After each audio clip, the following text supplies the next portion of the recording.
Morning. They might consider her. I'd like to welcome you to the Indiana Arts and Crafts Open. And it's our quarterly business meeting. I understand we need to get together. Guest speaker. The gavel. Yeah. We have a, do we have a? Yeah, it's really an incredible story. Should I go find him or? Good morning. How are you? I'm sorry.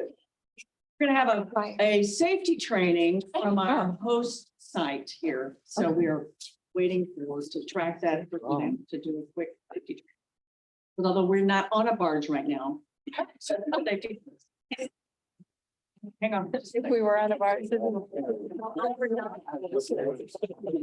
Mustard stage. We're in the flood. It's early still. That's right. It's early. Really too. Can't wait. Yeah. Let's go. They'll start to move. Hang on a second, we'll wait 2 seconds. I think it's the same gentleman who came in earlier. Yeah. I will go and see. Okay, yeah. Oh, your walk. It was like really not what I was hoping, which was to go get some coffee and some meat. Stephanie Junior was a Wi-Fi. It was a good walk, about half an hour in. It's very complicated. Oh, great. I know. Took a picture of it. She's smart. I learned that I would not want to. Yes. Through it with three. people. Yes, Wi-Fi. So- login name. I'm so worried about it. Oh. Well, you, I mean, it's all the other stuff. I email and then. Oh, this is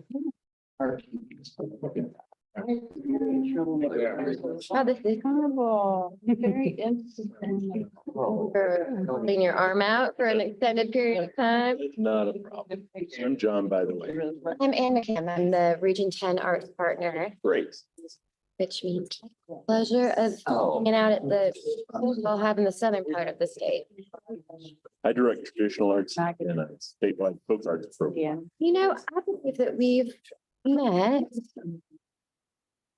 And I said that, I think we met, but I heard a presentation of yours. Okay, good morning. How's everybody this morning? Doing well. I'm Greg Wheeler. I'm the facility manager here at the American Commercial Barge Line. On behalf of ACB, I want to welcome you all to our building. Just a couple of quick safety rules for you. So in the event we do have an emergency, you know how to respond. Is anyone in here trained in CPR first aid? Don't reluctantly hold your hand. Good. So you get to be our person. There's there's a first aid kit and there's also an AED out there right by the restroom. Okay. Since you're sitting near the phone, you get to be the person that calls Hey, 911. Lori. Okay, love it. You pick up, you don't have to dial 9, just dial 911. If you look above the phone, there should be instructions on there where you're located and all that. Once you finish that, call the front desk, which is also on there, so we know to expect, you know, an ambulance or what's going on. And I'll let Stephanie be in charge of the head count. If we do have to evacuate, you get to be make sure everybody's out, okay? So should we need to evacuate, the first means of egress will be back to the main lobby to your left. And there's a stairwell that'll take you all the way down and out the building, and you'll be, let's see, I think the mustard area for this is up on top of the little grassy hill over there. So that way you're out of the way of the emergency vehicles. We have a fire alarm pool here, as well as a fire extinguisher. There's also one in the lobby. If for some reason the lobby is where the issue is, you come out this door, go around the building, and around this room, and there's a door that gets you in that same set of stairwell and set of stairs, and you'll go down and do the same thing. We just ask you keep all 4 feet of your chairs on the floor, don't lean back.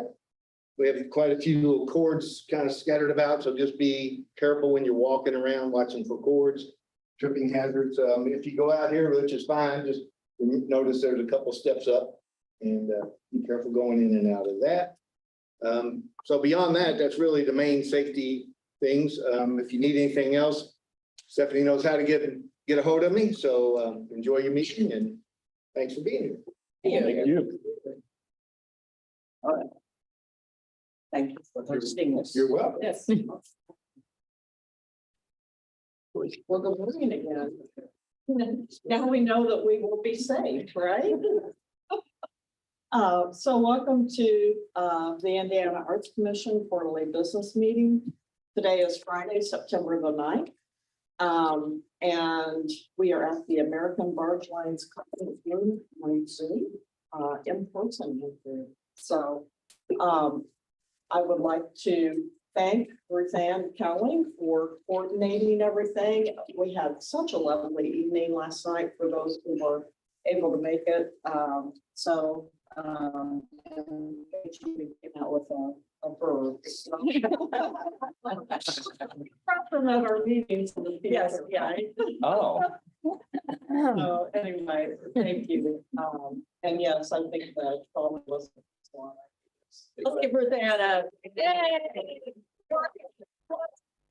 This was gonna be a meeting we were gonna do, I think, in 2020. So this has been 2 years in the making. So, and Ruth Ann's, continued to say, I want to host, I want to host, I want to host. And so thank you for all the logistics. The bar wonderfully high. Thank Thank you all for coming. I love my city and I hope you all enjoy it. It's such a beautiful view. So, Stephanie, I will turn to you and ask you to do roll call. Thank you, Alberta. Start with you, Alberta. Here. Chad. Here. Raina, I am present. Ruth Ann, President? Dave, Here. Here? See him. I see him. he's here. Lori, Here. Jake, Here.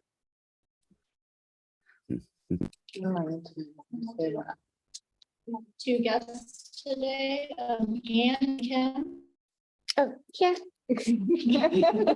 John Kay. Here. You. Taya, here. Stephanie Haynes, Stephanie Haynes, Arts Education and Accessibility Program Manager. Jeff, here. Maya, Here. Jacob, Here. Paige, Here. Andre, Here. Connie, Connie Brown, Marketing and Communications Director. Can't hear her. I think Walter is trying. Oh, here, you know what? You guys are breaking up, so I apologize. Oh, we can't hear Walter either. Yeah. Probably one of the speakers on. Yeah, I'm very yeah, happy to this be whole here. setup was Thank you. working.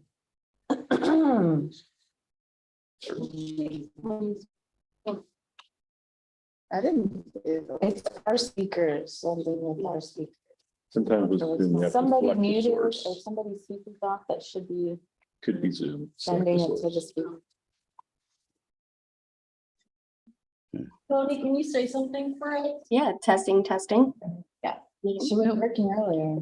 We can't hear you. You go to audio setup where you just were. We're hoping you can hear us because we cannot hear you. Give us a second. We're working on it. It's transcribed. Yeah. Yeah. Yeah, Walter, I can you can, hear us? yeah, I sure can. It's, the visual is kind of like breaking up and kind of freezing a little bit and then going off and on, so.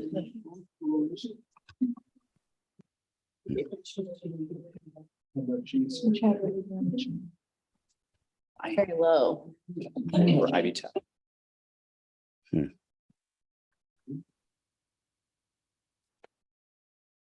Mm. No, kind of freezing over and then going off and on. So- Congratulations. Okay, well, we can hear you guys now, so that's awesome. So thank you. Thank you for your patience with that. Chair Mm.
Maybe he's voting no. It's not a clear.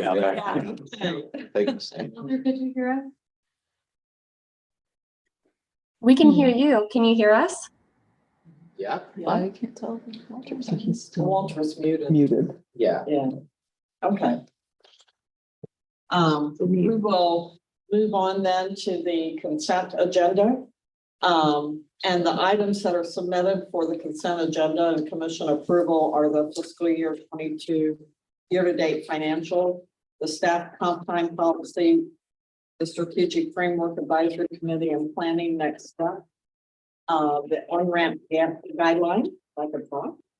And then also the following reports for review, the Arts Trust report, passport update, communications report, commissioner update, Arts Learning Labs, cultural district update, poet laureate legislation, and partnerships.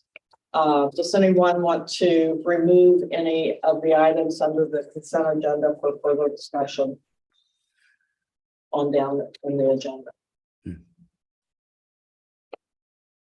Hearing none, I will take a moment to approve the consent agenda as presented. So moved. Thank you, Dave. Second. Thank you, Ruth Ann. Stephanie, if you do roll call. Thank you. Alberta, Aye. Chad, Aye. Raina, Hi. Ruth Ann, Aye. Taylor, Aye. Greg, Aye. Lori, Hi. Aye. Walter. Yeah, I'm back on. Yeah, I had to get back on again, but I think we're good. Thank you. Okay, motion carried. Next on the agenda, we have the committee reports. And Maya, you are up. Yeah, I'm going to talk a little bit about the FY 24-25 budget. So wanted to share a little bit. I think it's the first time, certainly in my history of the commission, that we've sort of talked about the budget making process in the way that I'm talking about it right now. So this is slightly new for us, but I wanted to give you a little bit of a review. And since Jake is here, Jake can help fill in gaps, because Jake go through a similar process with White River State Park. But every 2 years, every agency prepares a biennial budget request for the state budget agency, lovingly known as SBA. They work with the governor's office in determining the governor's recommended budget, which is generally released in early January. It'll be early January.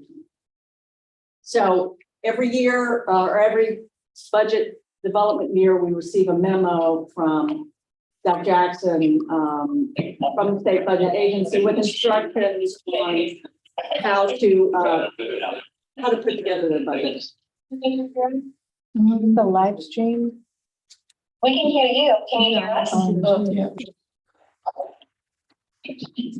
I'm in a horror movie or something. Yeah. You're in a test.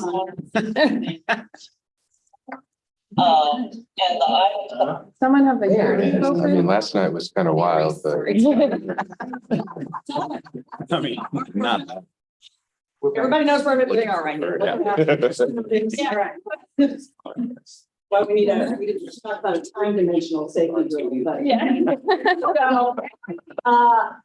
receive a memo with instructions on how to develop the budget. Every agency was instructed to use their FY 2023 appropriation as the base request. And just as a refresher, that amount for us was $3,632,417. So we start with that number.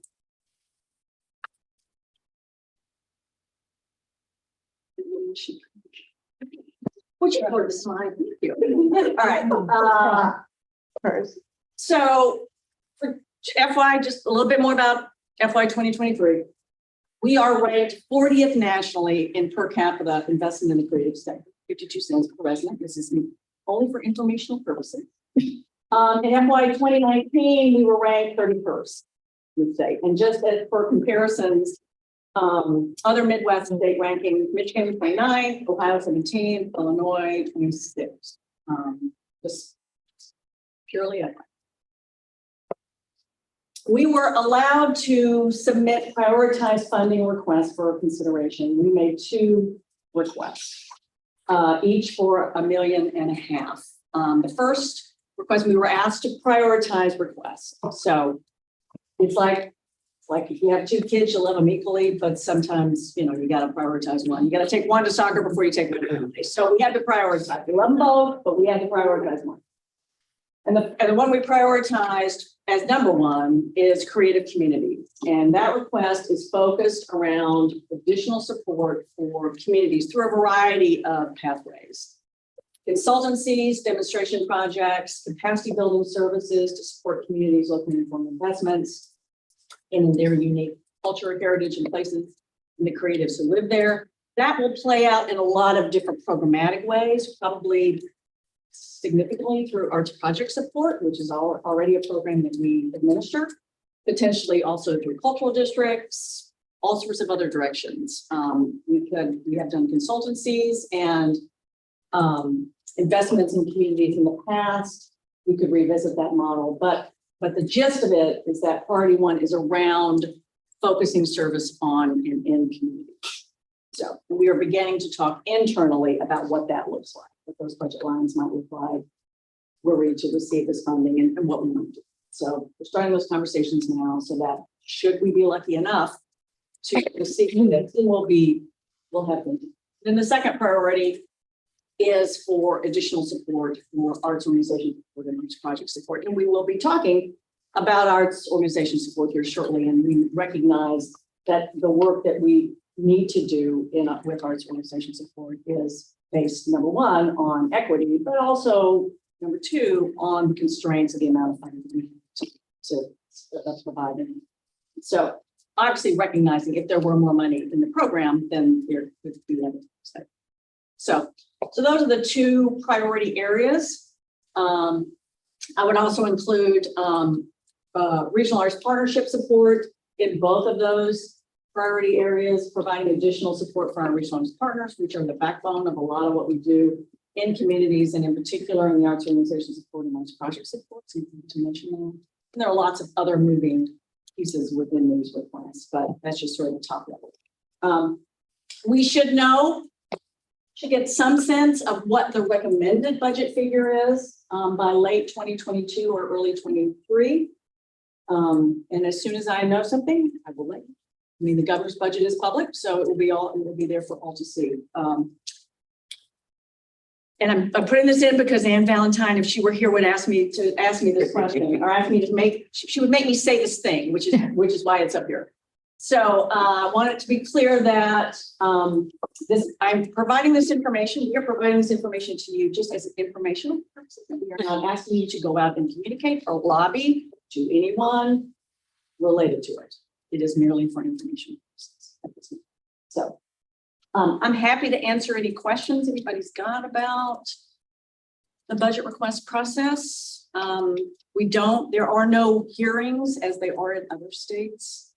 Not budget hearings.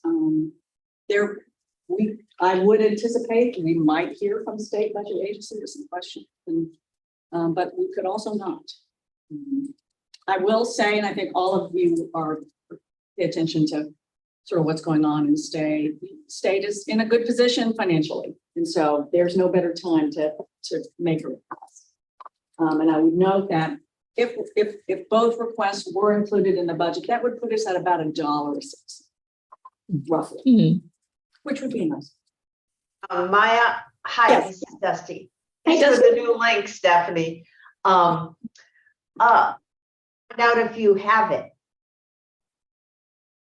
I'm sorry. Where do you find out? Oh, when do I find? Yeah, great question. I mean, if it's in the governor's budget, we know it's in the governor's budget. The governor's budget is a starting gambit in a conversation with the legislature. So it could sail through, or the legislature could have other ideas. So that's, it is a horse trading situation between the governor's office and the legislature. It would be the first time that we have had an increase in the governor's budget.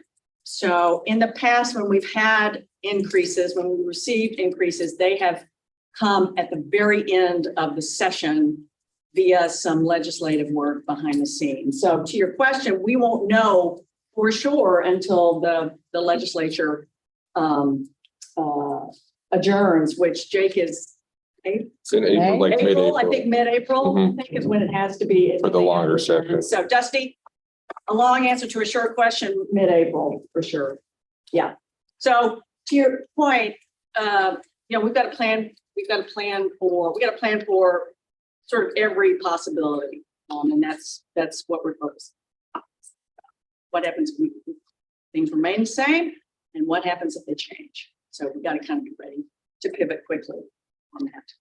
Did that, Question. yes, Is the governor and the legislature made aware of the appropriation to our neighboring state since they're higher? yes, that was included in our budget. Okay, That information is good. Yeah. And you, Yeah. when we talk about not asking to lobby, or Yeah. we know our role in that, but that doesn't mean we shouldn't an advocate. Absolutely. Informational. Yes, And Yeah. when we have conversations with legislators. yes, That Yeah. we can bring that up. yes. Yeah. And I'm working with Connie and Taya, the communications team, on some informational pieces Yeah. that will be made available to you soon, probably no later than the December quarterly business meeting. That will give you some additional information that will be useful in communicating what we do and that impact. That should be helpful. Did you have more than two concepts or ideas for funding?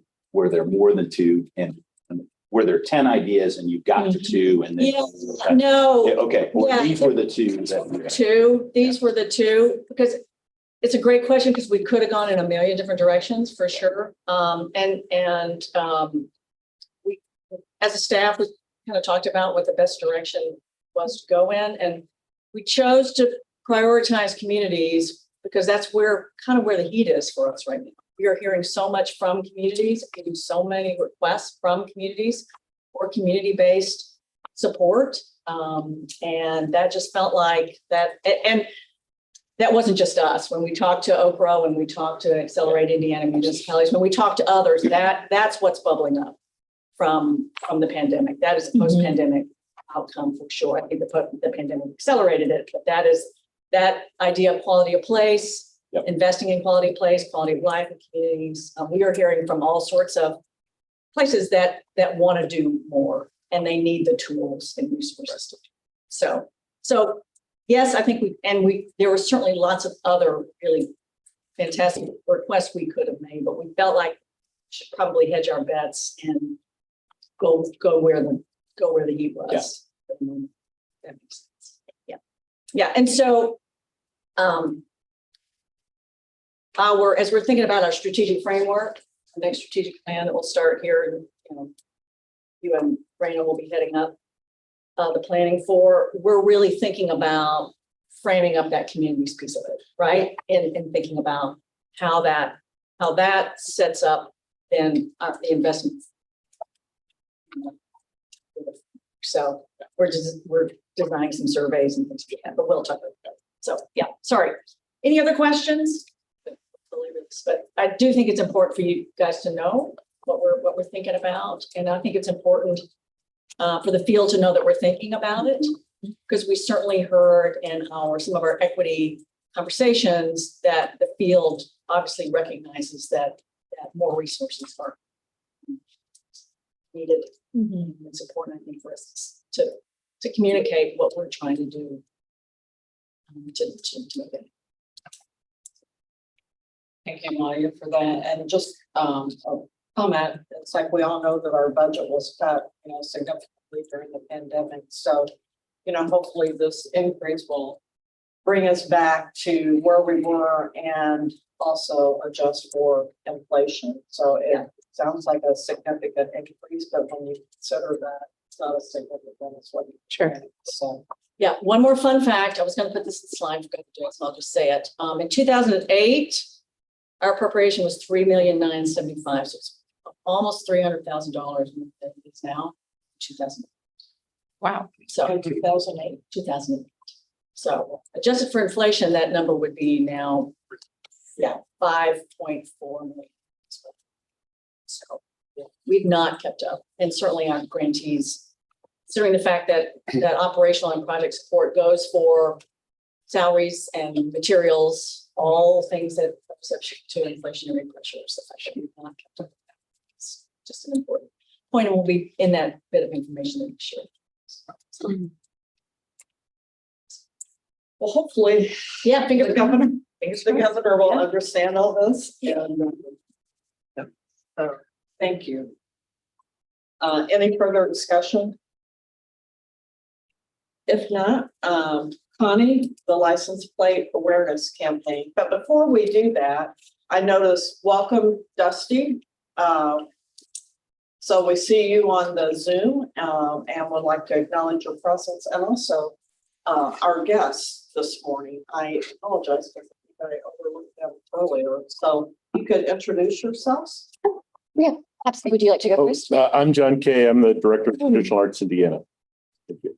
I'm Ann McKim. I'm the Executive Director of the Arts Council of Southwestern Indiana in Evansville, and I am the Regional Arts Partner for Region 10 and co-chair that group along with Ann Fields Monocle. So I get to come to the meetings in the bottom half of the state, and Ann takes the ones in the top half of the state. Awesome. Thank you, and I apologize.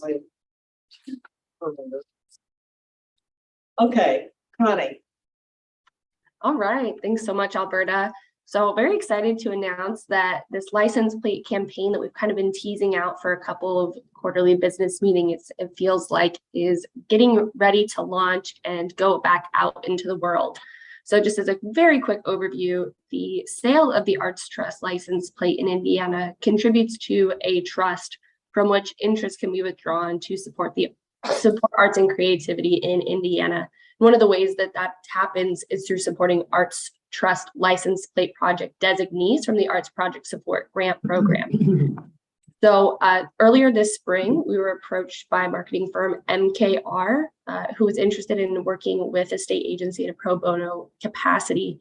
And through some conversations with them, it was determined that they would help us steer our strategy for promoting the Arts Trust license plate here for the next few years.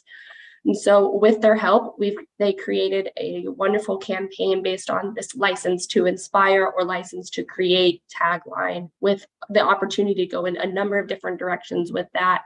But as you'll see up on the slides here, those are just two examples of the incredible assets that they've created for us. We are so grateful for their support in this and so excited to get these out into the community. Both of those pictures are FY23 Arts Trust license plate designees. So where these assets will be used is to continue spotlighting our Arts Trust project designees, and as well as providing those designees with promotional materials that have been developed by MKR. We also plan to purchase a bit of ad space through Indiana-based publications to promote the Arts Trust plate and look into how that return on investment works in plate sales in those specific regions.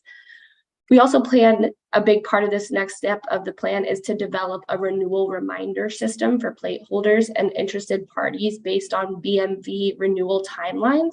And then we also have intention to distribute Arts Trust materials at arts and cultural events around Indiana, directing interested parties to that renewal reminder system. We're really excited for these next steps with the Arts Trust license plate and looking forward to spreading the word about how Hoosiers can support arts and creativity in their communities. If you have any questions about this plan or have additional ideas, I'm happy to answer those now or at any time in the future. Does anyone have any questions? If not, I'll hand it back to you, Alberta. Well, thank you, Connie. I love your arts lover plate up there under the license. How's that taken? So that's cool. If there are, I know we're advertising, we just placed an ad buy in Blue Magazine, which is magazine there in Bloomington and sort of the surrounding areas. And we're looking at, sort of community-based magazines. So if you've got a connection to your community-based publication that we could potentially place an ad in, please let me know or Connie know. And if there's a way to negotiate a favorable rate. We are also would appreciate any help there. And if you have any other ideas around publications that would be good hosts for these ads, please let either. When you had the like spike of purchases in 2008, was there a big marketing push there? Yes. Okay. Yeah. And Raina, it's one of those things that as the state added more, especially license plates, it began to sort of chip away. But we found that when we promote it, we talk about it, sales go up. Sure. And that's, And it builds out trust and we get income. yes, right, that we can put toward our stress program. Absolutely. Yeah, and BMV used to be much more welcoming of promotional materials in the license branches than they are now. So that was also part of that push there. So that has diminished.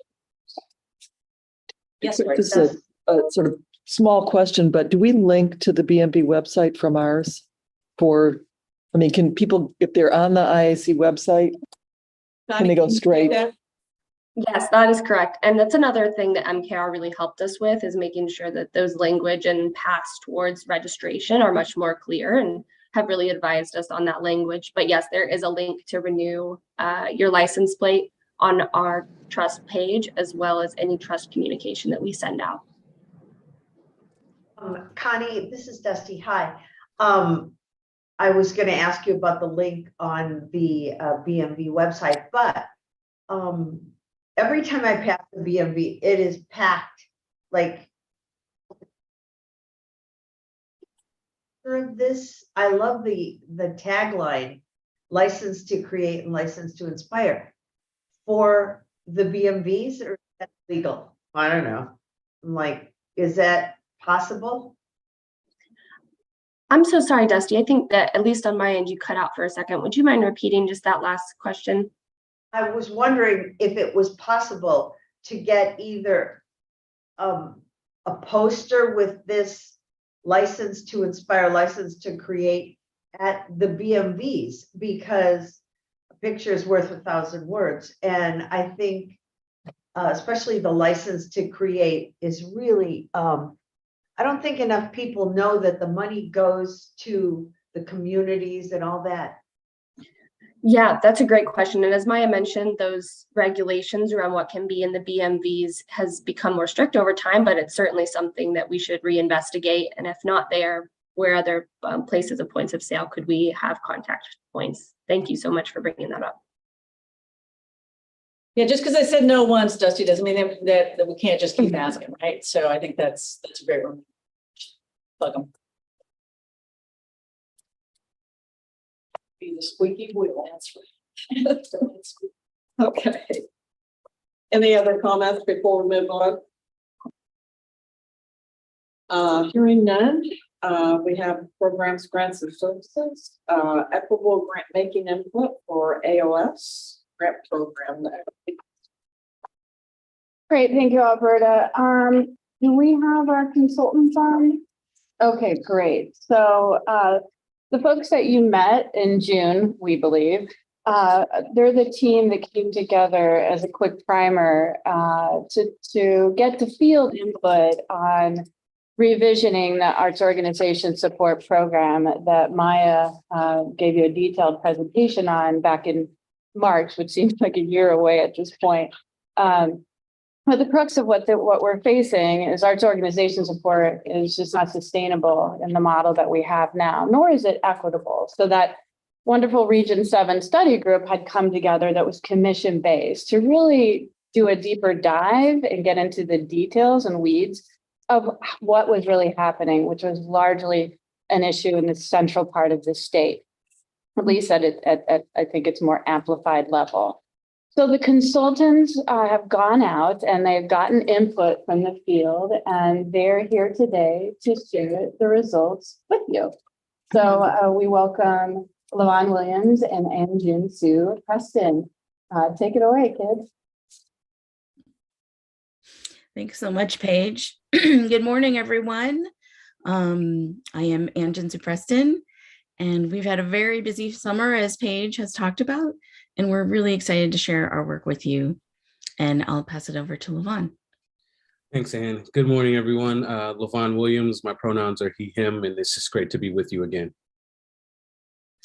And we also just wanted to acknowledge our colleague Benjamin Alfaro for all of his hard work on the project as well. So a little bit about our approach to identifying a more equitable way to do grant making. As the Indiana Arts Commission continues to create a more equitable grant making process for the Arts Operation Support Grant program, as well as advancing inclusion, diversity, equity, and access through its grant programs more broadly, it was really critical to engage organizations from across the state of Indiana for input and feedback. The information collected from field participants is really summarized in this presentation that we're going to give to you today. Our approach to identifying a more equitable way to do grant making included engaging with field participants to share input on what a more equitable process would look like, as well as doing an audit of the existing AOS materials, reviewing the guidelines, application, panel review, and reporting. Today we'll be sharing the high-level ideas that came from this data collection and review, and more details will be coming in our final report, which will be shared with all of you in later September. The IAC's funding approach and philosophy is one that supported its vision, arts every day, everywhere, for everyone. To this end, the IAC's funding strategy has essentially been to take arts-based public funding it receives and disseminate it to the public as broadly as possible. Upwards of 95% of arts orgs that applied to the Arts Operations Support Grant were funded. The AOS program's primary objective is to support arts organizations' operations that align with the agency's priorities: community engagement, inclusion, diversity, equity, and access or IDEA, and authentic artistic quality. And just as a reminder of how we think about inclusion, diversity, equity, and access, inclusion is all feel welcomed and valued. Diversity refers to the ways that we differ. Equity refers to having the opportunity to fully participate, and access really thinks about any and all abilities. So a little bit about how were people engaged. Constituents from across Indiana shared their experiences and reflections through a range of facilitated and independent engagement opportunities. In-person sessions were offered at different times of the day and evening. This included 2 field input sessions on June 22nd and 24th, 2 interactive public engagement forums that were open from July 15th through the 31st, 1 90-minute focus group with organizations led by and serving people of color from Region 7 on August 5th, and 5 30-minute interviews with organizations serving rural constituents from July 25th through August 5th. And lastly, a survey of current and past grantees open from July 15th through the 31st. Through this process, participants provided meaningful information and critical feedback about the Arts Operations Support Program to assess how well the program aligned with the IAC's IDEA values. 7 key research questions were used to frame the input gathered and determine specific feedback from field participants during the community engagement sessions, the interviews, focus groups, and the interactive forums. The survey that was used also focused on similar questions. These activities also helped to clarify the current balance between the grant award amount received and the organizational resources, time, and effort that goes into applying for and receiving AOS funding. We also asked where participants wanted to see the impact of AOS funding.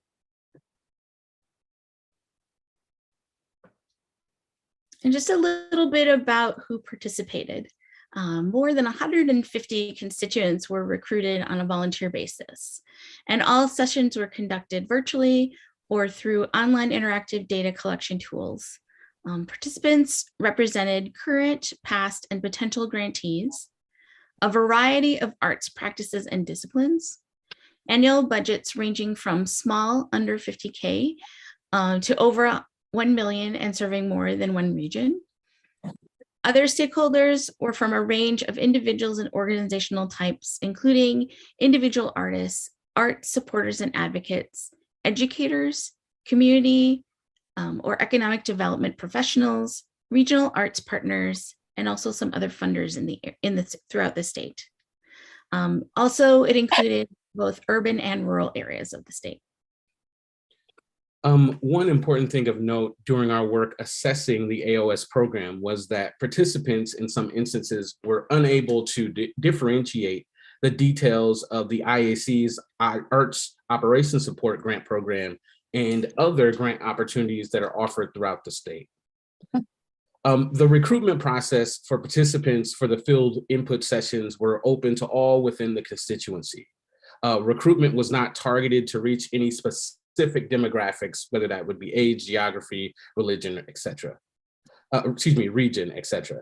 However, the participants in the interview and focus group sessions were recruited specifically to represent rural communities and organizations led by and serving people of color. These participants were invited by the IAC directly or by partners of the IAC. Some of the big priority areas for consideration from the field input, there were three major takeaways that resonated with resonated the most with our team and recommended to prioritize in the future for the AOS grant planning. The first one is targeted support is needed to increase organizational capacity in the sector. And this was really about a gap in support that was identified amongst prospective applicants and smaller organizations with budgets under 50,000 and organizations with limited staff. Organizations like this require increased resources to grow their operational infrastructure for the administrative workload of government grants. Comparatively, larger institutions often have the knowledge and capacity to navigate complex funding opportunities without additional resources of this nature. We heard specific skill building, training, and workshops would really help address that significant gap and incapacity most urgently experienced by smaller organizations.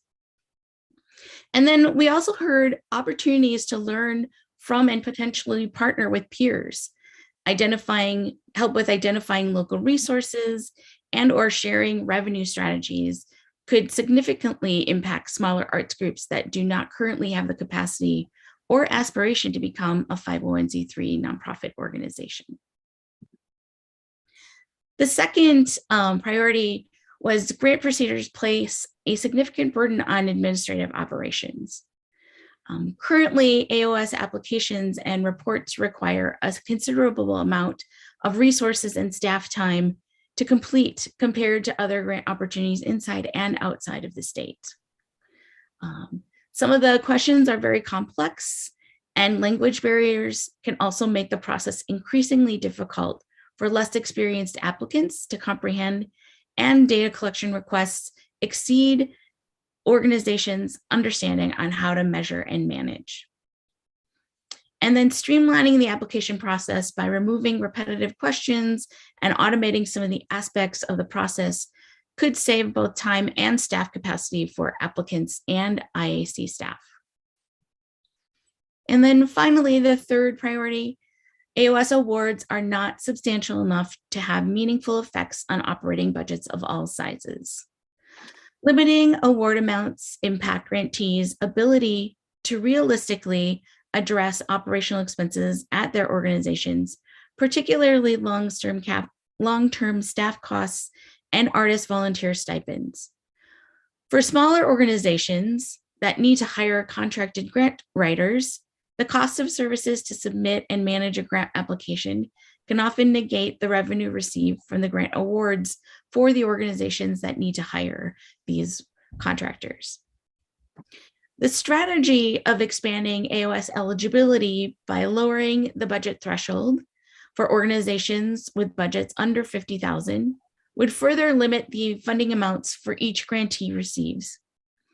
This would sort of go against one of our big findings, that 85% of field participant wanted AOS funds to, quote unquote, provide meaningful impact to organizations.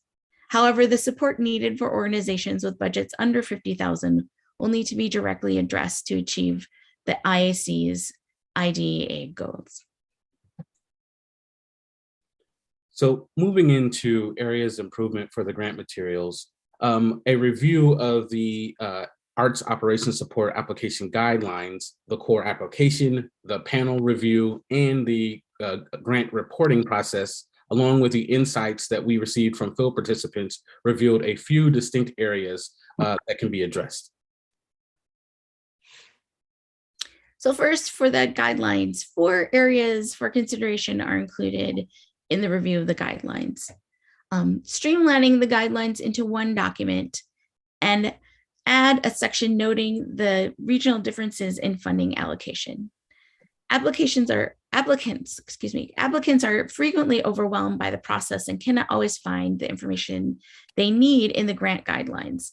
All processes and expectations should also be included from the application through the reporting. Really, the need to provide relevant examples. We heard a lot about applicants wanting to see tangible examples referenced in the guidelines so they can model and also understand what the data collection process looks like and is required throughout the duration of the cycle. Expanding information that is not fully explained or missing in the guidelines.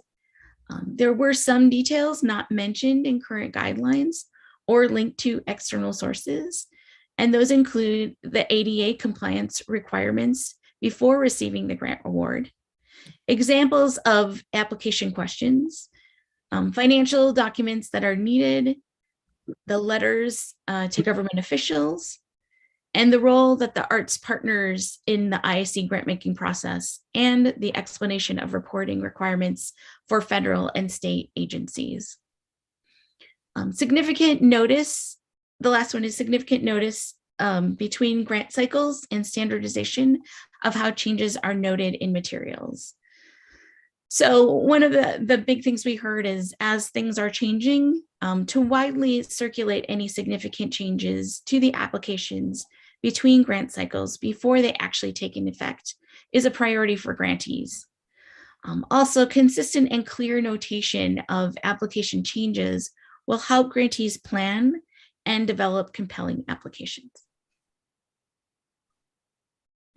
There were 5 significant considerations for the AOS application. The first was to create a separate application for first-time applicants.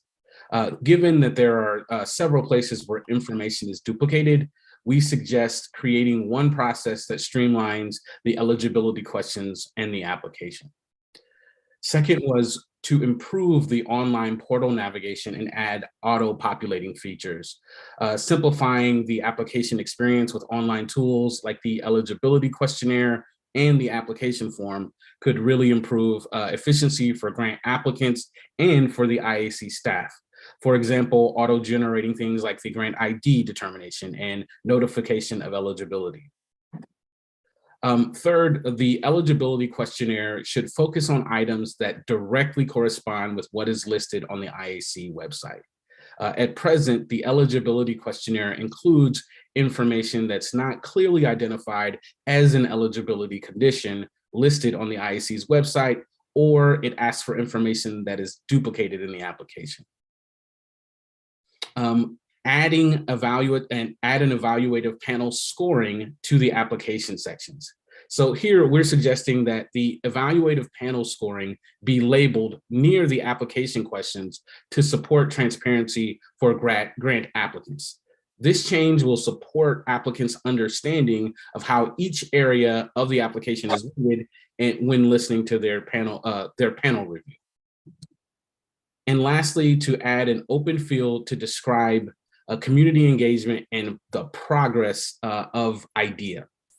This suggestion refers to the need for more narrative space in the application to describe how organizations are addressing the components of IDEA and other community engagement through external programming. This narrative space would be very supportive to explain organization-specific progress and challenges. There were two areas of consideration for the panel reviews. The first one is provide a transparent scoring rubric with clear scoring criteria. Creating a simple scoring rubric with a numeric scale and concise descriptions will reduce panel biases and support the interpretation and analysis of information in the application. And then the last one is also to define and strengthen inclusion, diversity, equity, and access for the assessment criteria.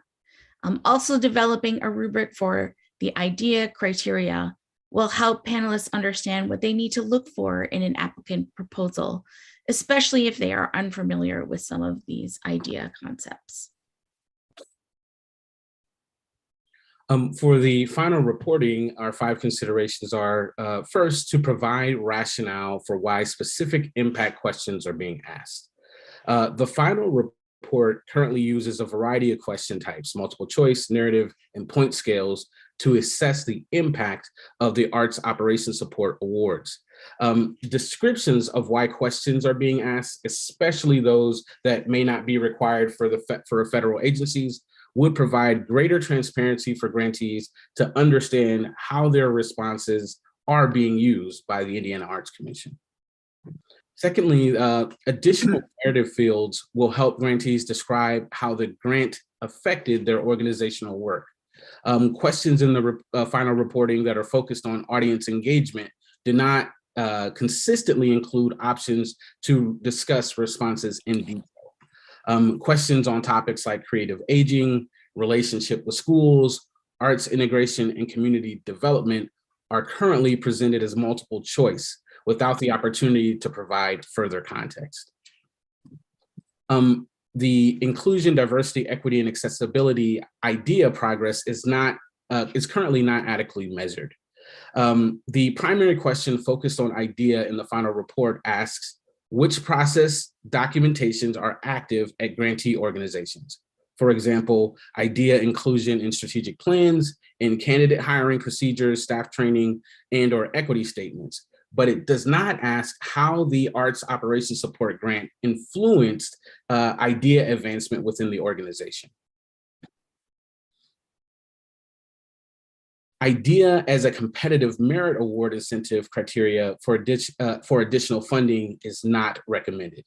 Aside from the question referenced just a moment ago, goal setting related to IDEA is limited to the competitive merit award criteria, which we felt may encourage favorable responses over what might be more authentic reflection about their progress. This can reinforce a fear shared by field input that there may be penalized for less developed progress in the IDEA section. Notification about specific expectations of data reporting when grants are awarded. So this was just an ask for advanced communication of the final reporting and data collection needs. For example, audiences, artist involvement, population demographics, financial information, et cetera, will help organizations track this information over the entire grant period. Can you talk more about the merit award bullet point, please? Sure. What's specifically about the merit award? It just felt a little unclear to me. I wondered if you could go more in depth or explain it further. Sure. So the merit award right now, I believe, and Maya, I might have you actually pipe in about how the merit award currently works. Hey, do you want to say a word or two about how we did merit? We tried doing merit, what we did during the pandemic because we really heavily streamlined the application to just the facts, right? Are you alive? Are you still working? Are you still doing something? But the partnership is really concerned about making sure that organizations were still striving to meet some of the IAC priorities. So we put in a merit opportunity and say, what are you doing to advance this work? And then it was adjudicated as part of the panel process. And that was largely successful. There was some concerns for sure from the field of which we would fine tune. And just recently we thought, well, let's do this again in a different way to see if this would work as well. And what we did for the organizations are currently on 2-year funding. In their mid-cycle, they have to do a final report and then talk about what they're going to do in the next year. We again provided a merit opportunity. What's a goal that you would like to do in an idea over this next year? And then we would measure how the responses at the end of the year, how did they do? And then provide merit funding in some sort of adjudicated way. In this context, because originally we were thinking we would do continue with merit funding. The goal was to keep people motivated and moving in that direction and to think of stretch goals to help get them there. And down the road, we were thinking we would continue to do that to add additional dollars as opportunity for continued growth. Sorry. I just wanted to add that all the grantees got their base grant, and this maybe like 10% of the grantees got an additional $3,000 as the merit grant award. That's the logistics of it. Yeah, Sure. 1,000. 1,000. So when you were hearing from participants, thank you. Sure. When you guys were hearing from participants, what gave them the impression that they may be penalized? Yeah, so I think it was really about, because some of the places in which that they do final reporting doesn't really allow them to talk about those items, that it doesn't allow that open, as LaVon was talking about, the open field that can actually explain some of the way that they do that. I think, a lot of it was there just wasn't the opportunity to be able to express what they are doing in terms of, because, and Paige, you can correct me if I'm wrong, but they sort of put those goals out when they are applying for the application. In their initial application, they include those goals.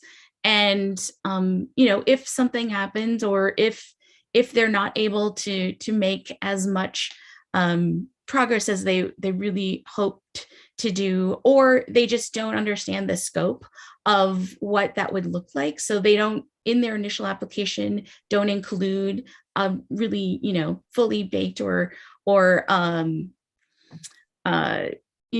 a realization of what that's going to look like, or they don't even know what that is supposed to look like. Again, that goes back to sort of the ideas of having examples and things. I think they're just worried about if they don't have that, fully articulated, that they will be penalized for or not be able to receive that funding.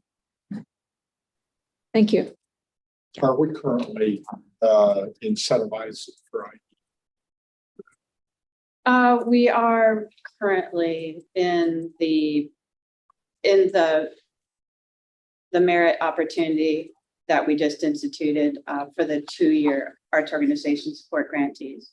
Just one additional narrative question in that report, and then it'll be measured at the end of the year. We have yet to develop a rubric for it, but I think it takes into account that size of the organizations, to what they're looking to do. We're just looking for the field to just advance something. Right. It could be putting in some, or developing a new relationship, things of that nature, but it's something new that we haven't done before. So, and this actually hasn't played out in reality quite yet, but given what the field is sharing, I'm happy to not do merit in the future until we can at least see how this works out in this particular pilot phase. Does that make sense? It's a little weedy. This all stuff is a little weedy, sure. Or even just making it clear that you will not be penalized if you know what I mean? Yeah, or right. something to Yeah. that Growth is effect, growth. or Some growth is, or more maybe making it impactful on the optional. organization than another, Sure. or more impactful on the audience. And so I think that's, you know, and they're right, like, we didn't say, how are you being measured? Because, you know, we're like, hey, the concern is when an applicant applies to funding, it's about what they do. It's not about what they're going to do. So since they're already funded, we're like, what's one thing you're gonna do that we could, you know, provide a little additional support to recognize that effort? And it's in alignment with priority. Sure. So that was the logic framework behind it. Not a huge amount of money, but something to provide value to that effort. And also for us to help amplify the work of organizations that are really making some great strides. So that was sort of the thinking. Okay. So I just want to jump in and quickly say that Ann and Levon are sharing their findings now. Then we're going to take a opportunity for any additional questions to the two of them. And then we're going to take a quick break. And then we're going to launch into our response, our recommended changes based on what we've heard. So I'm sorry, Ann and Levon, back to you guys. Well, that actually concluded our presentation. We would love to take any other questions though that you have. So I think your work's absolutely amazing. Your Wonderful. suggestions and well presented. Lots of info to be considered. And as Ann alluded to, there's a lot more coming. There's a lot of work they're still doing for us related to taking a look specifically at guidelines and applications. So forth. We'll be making this recommendation. We will make the entirety of that report available to you once it is done. And I believe we're looking for that end of September-ish, I think. So yeah. I was curious as well in when it came to the 3 priorities you guys mentioned, or the 3 big concerns. One of those was that the award amounts were not substantial enough to be meaningful for everybody. Can you give us a rough idea of what award amount would be more substantial, or what those tiers might look like for organizations of different sizes?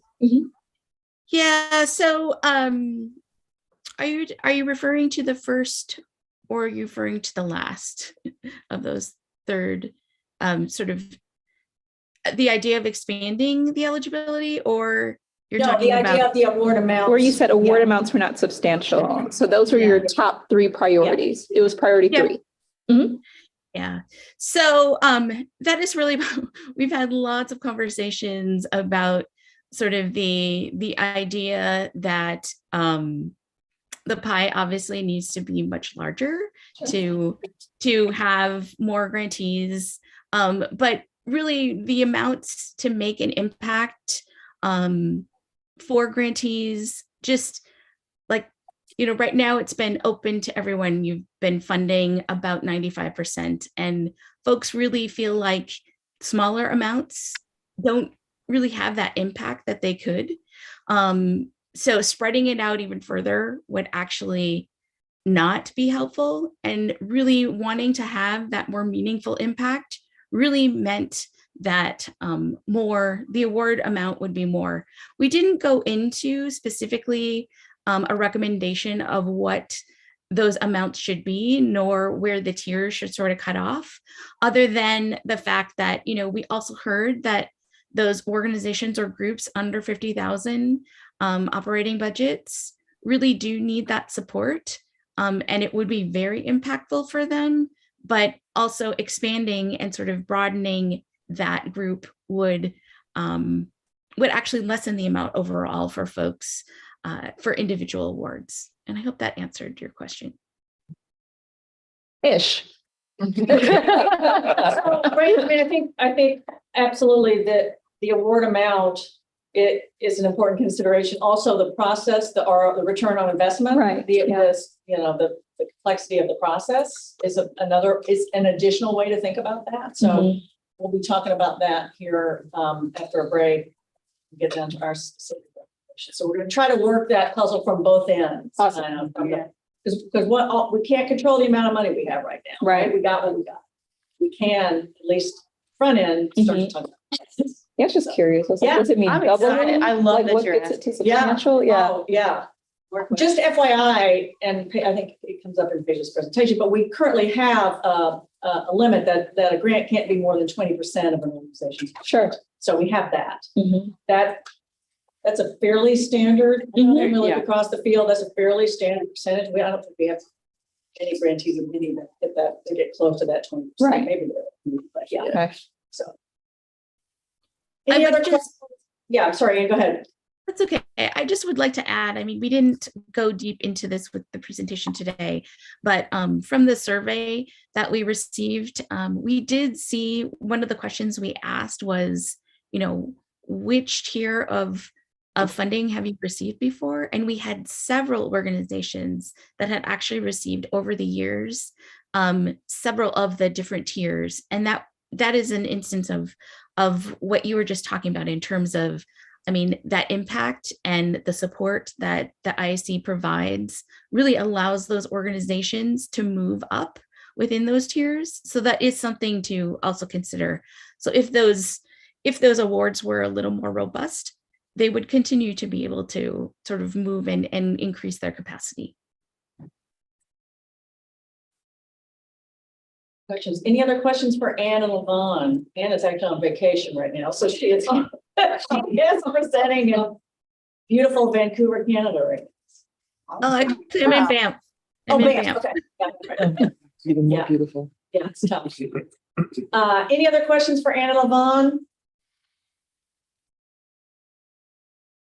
All right, you guys, thank you both so much. Really appreciate it, and we look forward to getting the final results or the final report that we will pass on to the commission. So thank you, guys. Thank you for your work. We certainly appreciate it. And I think now we'll take a quick 5-10 minute break. Lennox, we can actually go out on the There are multiple steps. patio. Watch the courts. We want to say 10:20, it's 12 now. 10:20. Thank you, Chairman.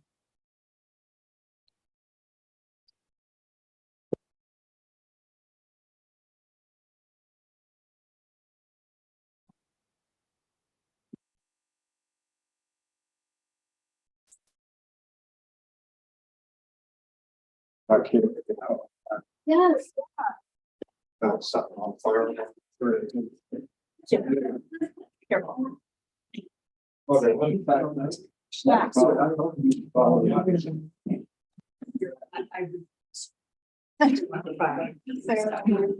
Yeah. She was like, what?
Could ask everybody to take their seats after they get their question. No, go ahead. I have to go back. Go for it. Yes. And we will go ahead and reconvene, and Paige, I don't know if you're before. I'm ready. Let me take a quick sip of water. Away. I'm all parched from being outside. That was nice. Yeah, it was a good break. It was a beautiful day. Glad we didn't undock ourselves. So at least we know the safety tips if we do. Going on. So I initially was going to do a primer, but I think we all are kind of in alignment of where we're at and what we're facing. And I do want to say that what we're trying to achieve in this next phase and these revisions and is really to find a solid foundation from which we can grow or be where we're at. And that's really sort of the core goal. And what we want to do is a couple of phases. One is going to be changing of the process to help make things more streamlined and simple in response to what the consultants had to say. And let me be clear.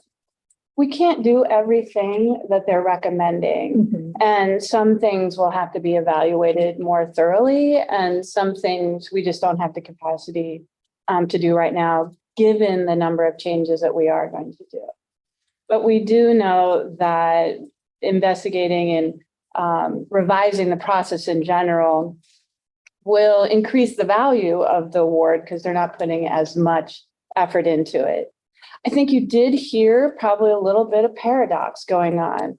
Less, but give us more chance to tell our stories in the final grant report, right?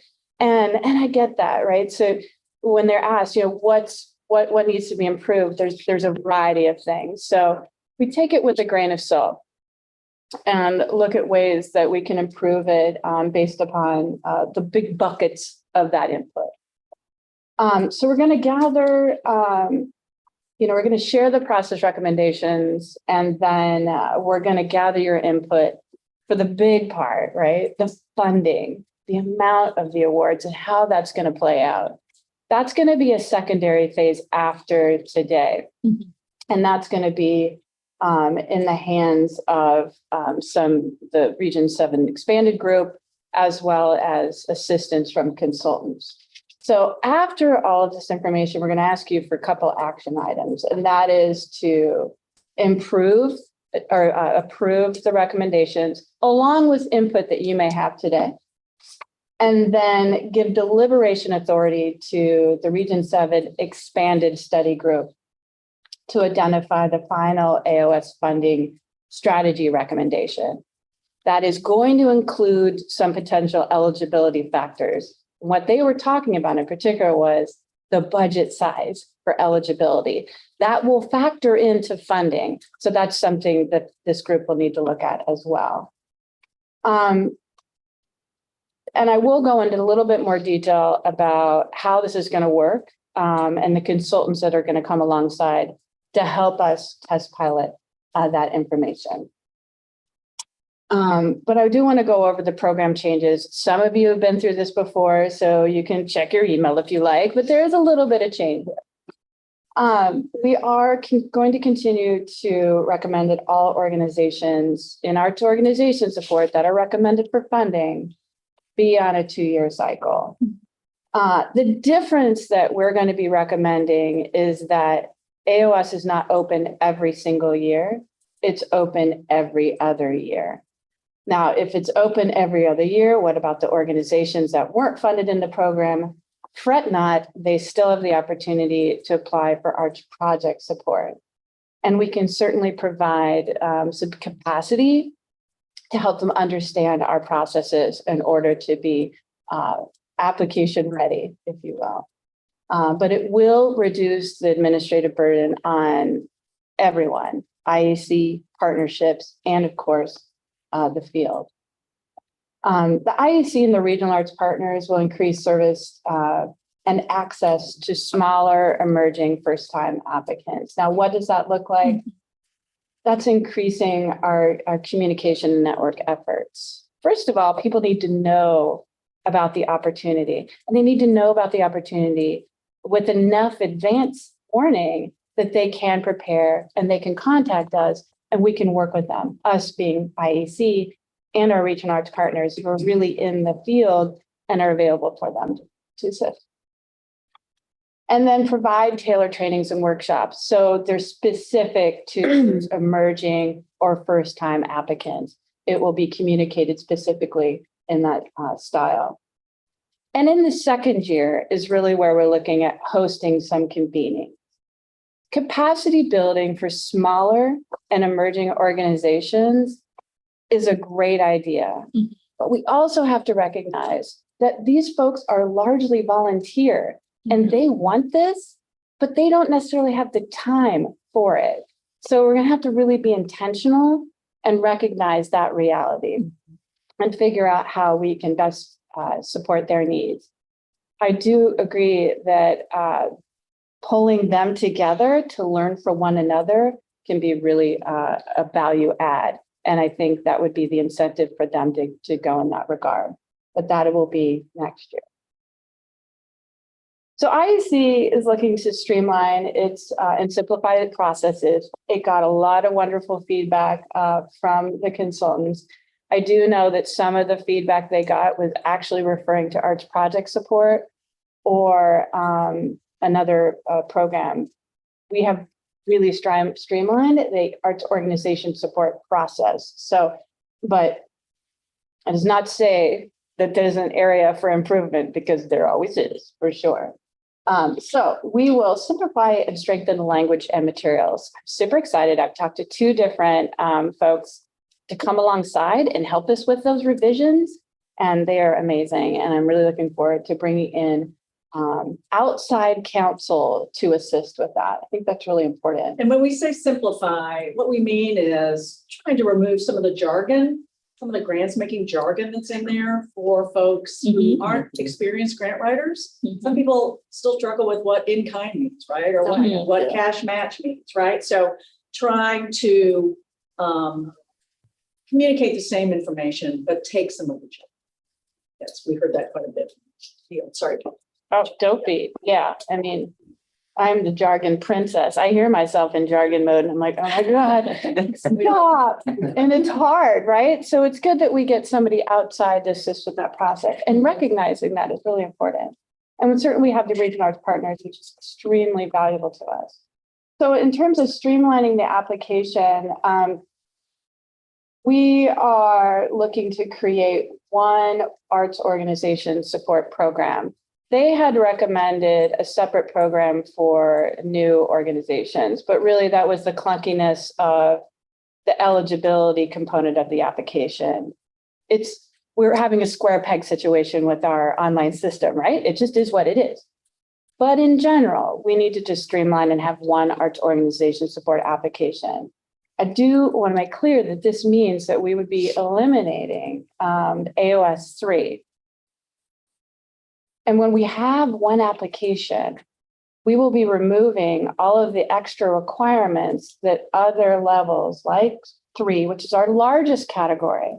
And there's a lot of barriers to get into that program. You have to have a very large budget. You have to serve multiple regions and other variety of factors. We will not require that anymore. It will simply be one application. Let's see. Oh, also about streamlining the application, we want to hone it specifically to our priorities, which are our evaluation criteria, organizational excellence and inclusion, diversity, equity, and access, and artistic quality. Because we will be streamlining the application and with some of the funding direction that we're looking to do, which is not funding just based upon the budget size, but also factoring in the score and how they fared in the evaluation with those priority criteria, right? It only makes sense. It only makes sense. So we need to really strengthen the panel process as a result. Want to make sure that we have panelists with the relevant experience to bring to the table. And we believe increasing the stipend will help draw a deeper pool from which we can find candidates to be a part of this process. With streamlining the application, that will in part reduce the amount of time it takes to evaluate, because that's a long time. You got to read all these applications and evaluate them. And it's not the easiest thing in the world to do. So, but we do want to streamline that as well. By focusing on the criteria, we also want to make sure that they understand how that translates to organizations of varying sizes. And we do, I just recently talked to an individual who can help us with this process, who's been a part of it and is really excited to take that experience and bring it to the table and revise it. So I think that we were going in a great direction. And in terms of streamlining the final grant report, happy to just bring it to the essentials only. Clearly, I can't just put a final grant report with NEA required questions, because they want to tell their story. So I will have to also put a narrative question in there. Tell us your story. And in this as well, this is where we'll require the thank you letters to legislators, because that way we can also collect what's the qualitative story to go with the quantitative data, right? That I think it's so fun to talk about. And I'm sure Dave, you know, being with Honeywell, and it's the stories that are so heartening that you want to tell others. And I would love to see legislators sharing the same thing, because their constituents are doing amazing things, and I'm sure they want to know about it and share it with others. So that's the goal there. So it's very deliberate and intentional, but streamlines at the same time.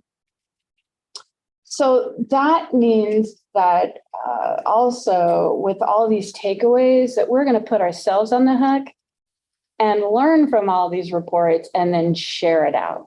We're going to share that out. We're going to take everything that we learned and we're going to put it out to the in some way.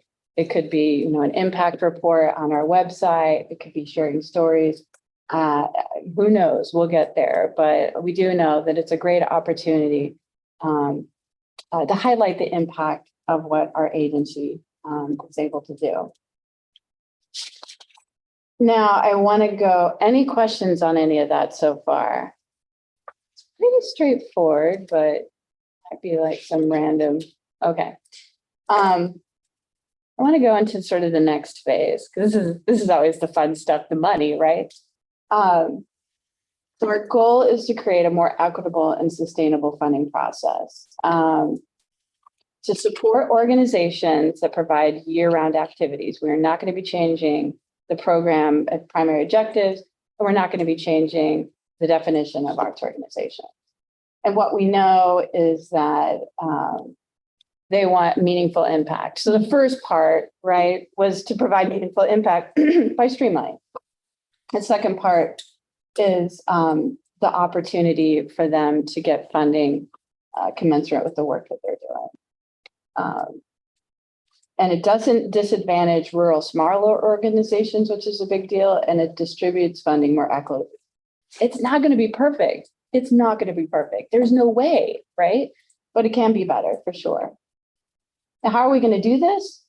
Andre's been busy in the whole 5 minutes that he's been here, and he's found some colleague consultants who are really good at working with Excel data, and they're going to help us test model funding strategies, because there's a lot of things that can factor into an award, and we can't fly in blind.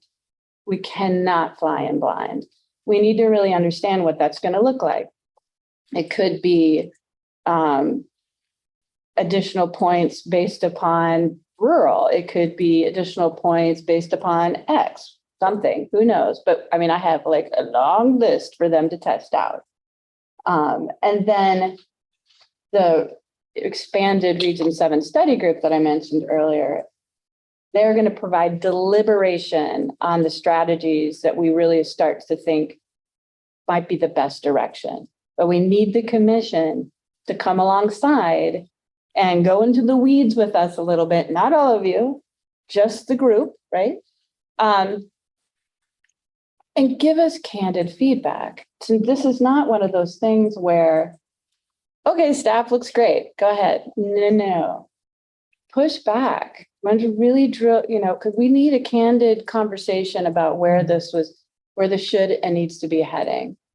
Just as a quick reminder, when you approved the guidelines in the past for this program, the funding framework has always been there because the funding framework has not changed for Oh my goodness.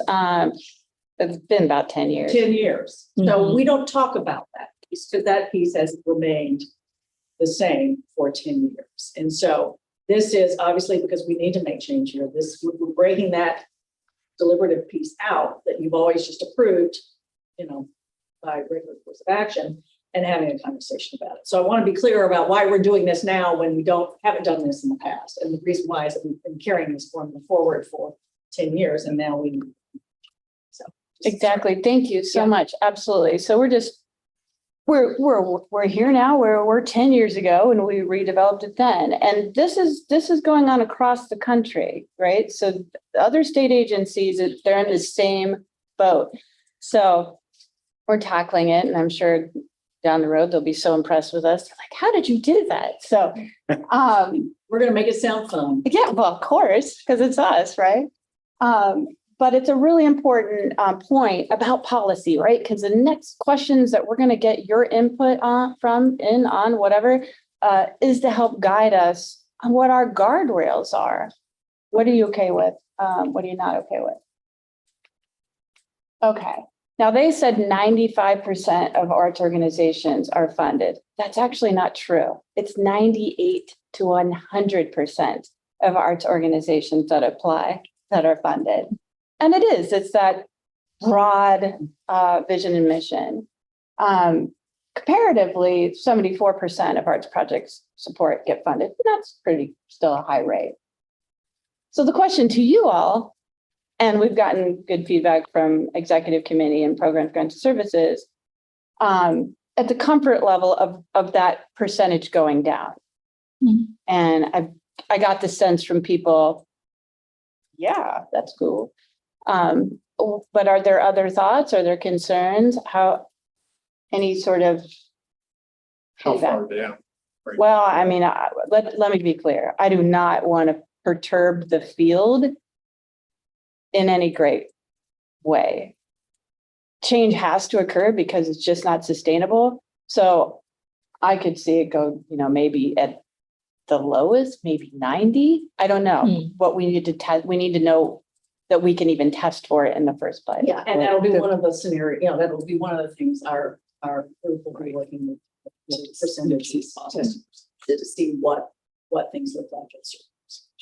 The AOS grants, are they, is it a completely open grant application or is it by invite? Oh, it's completely open. Yeah. I mean, in that case, if it's completely open, I'm comfortable with it shrinking below 90. I think it just makes it a more competitive process. So it feels a bit more prestigious. And then also, not everybody gets it right, and that's okay. And that's all right. And you can provide whatever. I guess. No, you're right. In my mind, I feel like shrinking it to get to the place where you can provide that monetary award that's substantial is fine with me. I assume that had to happen. If we're talking about real impacts, we have to have a way to do that. Right. Yeah. I always anticipated this is what we have to have. Yeah. Right. Want to fund everyone. Love to do 100%, can't. So we're looking to find that threshold where impact is really there and really measurable. That's going to define large part what the percentage of funding is going to be. Yeah. So I think allowing that to be the goal of whatever substantial means. Because I don't know, what if next year you get, I don't know how many applicants you get now, but say it's 100 and next year you get 300. You know what I mean? So if the goal is still 90%, that still allows that award amount to shrink. But if it's just, quality, substantial awards, I feel like that feels like a safer metric to me. And especially because I think you're intentionally going about some of these recommendations and saying, We're going to increase the transparency of places. We're going to explain things. We're going to streamline the application process. And as long as that's matching it, it's not, you're not going backwards in that area. Yeah. You're making sure that the comfortability in the openness, I think everyone can then wrap their heads around that number going, that percentage going down to a point, and I agree with you, substantial comment was the part that is kind of eye-opening. To get to that place, whatever percentage that needs to happen, because you're not going to get impact by spreading not substantial dollars around. And if it's becoming more accessible, your pool's going to broaden. Absolutely. It almost has to go down. Yeah. Yeah, so, I'm sorry, Dave, go ahead. Well, just curious, what, maybe you shared this, but what is the average dollar? It depends on the budget threshold. The AOS 3 currently is around 32,000. That's our $1 million plus organization. There's a few in that category because there's also other barriers.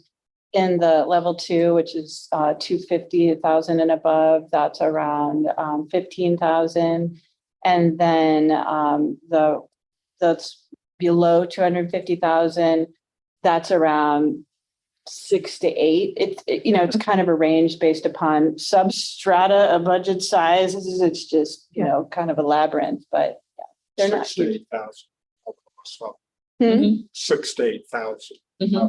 Yeah. So, and Maya's right, 20% of the budget, there's very few that gets close to. Sure. Our largest organizations, the amount is around can be around 0.5% of their entire budget. So it's just, and there are different strategies that we can do, but not funding an organization, there's going to be organizations that don't get funded, and we just have to recognize, that's the reality. And we're going to do our best to make we are going to be transparent about our process. That's absolute. We're going to do our best we can, but it's still going to be a human process, right? So there's just going to be disappointment regardless, right? Yeah. And that's Disappointment, I think, is fine. I think it's about communicating. Right. So people understand in advance Right. and have the right expectation. I agree with the points that were made earlier. It does need significant or substantial. And certainly depends. Yeah. Dollars depend on the size of the organization, but to really make And I think especially if you're doing that capacity building, those trainings, those workshops, with the smaller organizations, regardless of whether they receive funding from that, you can still feel good about that. If they didn't get this grant, you've still better equipped them to obtain other grants or go after them. And I think that's okay. Yeah, and we're providing funding to the partnership to help provide trainings around the field. And I'm curious if you have any thoughts on this as well, because as a regional arts partner, this is, I think more close to home. Yeah, lots of thoughts, and Paige has kept our group well informed, and a lot of the arts partners have participated in the consultancy work in various phases and conversations. So is there a more specific version of that question? Thoughts about which aspect? I think of the reduction of the percentage, I mean, if we can go, 90% bigger awards, just. Yeah. Well, first, I think for organizations that are unfunded, and this already occurs, the regional arts partners already serve as a resource for connecting these organizations to other resources or additional training to help them be in a better place for future IAC grants, but also if there's that hole in the budget, we're helping them figure out how to fill it. So that work I see as increasing a bit with these changes, but not substantially because it's work that we're already doing. I wholeheartedly agree that substantial, significant funding is important for the organizations to really be able to drive impact. And this is the process to get there. And so that's great. There's going to be a lot of education on our end with helping the applicants understand these changes. But again, I think that because we've been involved in the conversation from the beginning, and because really we're the greatest advocates for the IAC, we're ready to have those conversations.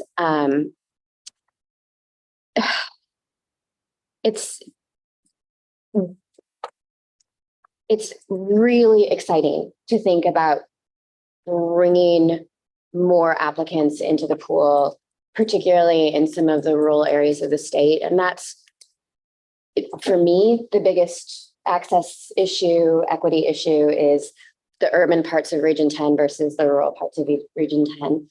And I think that this is a step towards getting state dollars out into those areas that are so significantly underfunded right now, not because of any intentional decision, but just because the structure that exists means that we're not getting it there. Great, thank you, Anne. And I just looked at the time and I'm like, oh, I'm scared to burn through some of these questions here. So the one of the questions we also have is around the score that makes them eligible for funding. So for the 250,000 and below, they have to score a 75 or higher to be eligible for funding. This is a standard practice that we've had for a very, very long time. And we put that in the guidelines. And while we say that they are eligible for funding, the 100% of the time we have followed that. What we're asking today is, are you comfortable with the staff actor panels changing the minimum score if we need to, in order to make sure that we can fund at that level of impact that we need to. This is going to be difficult in terms of communication and transparency, but I think that we could say we're looking at the minimum score of 75. That may change based upon the funding that we have from the legislature.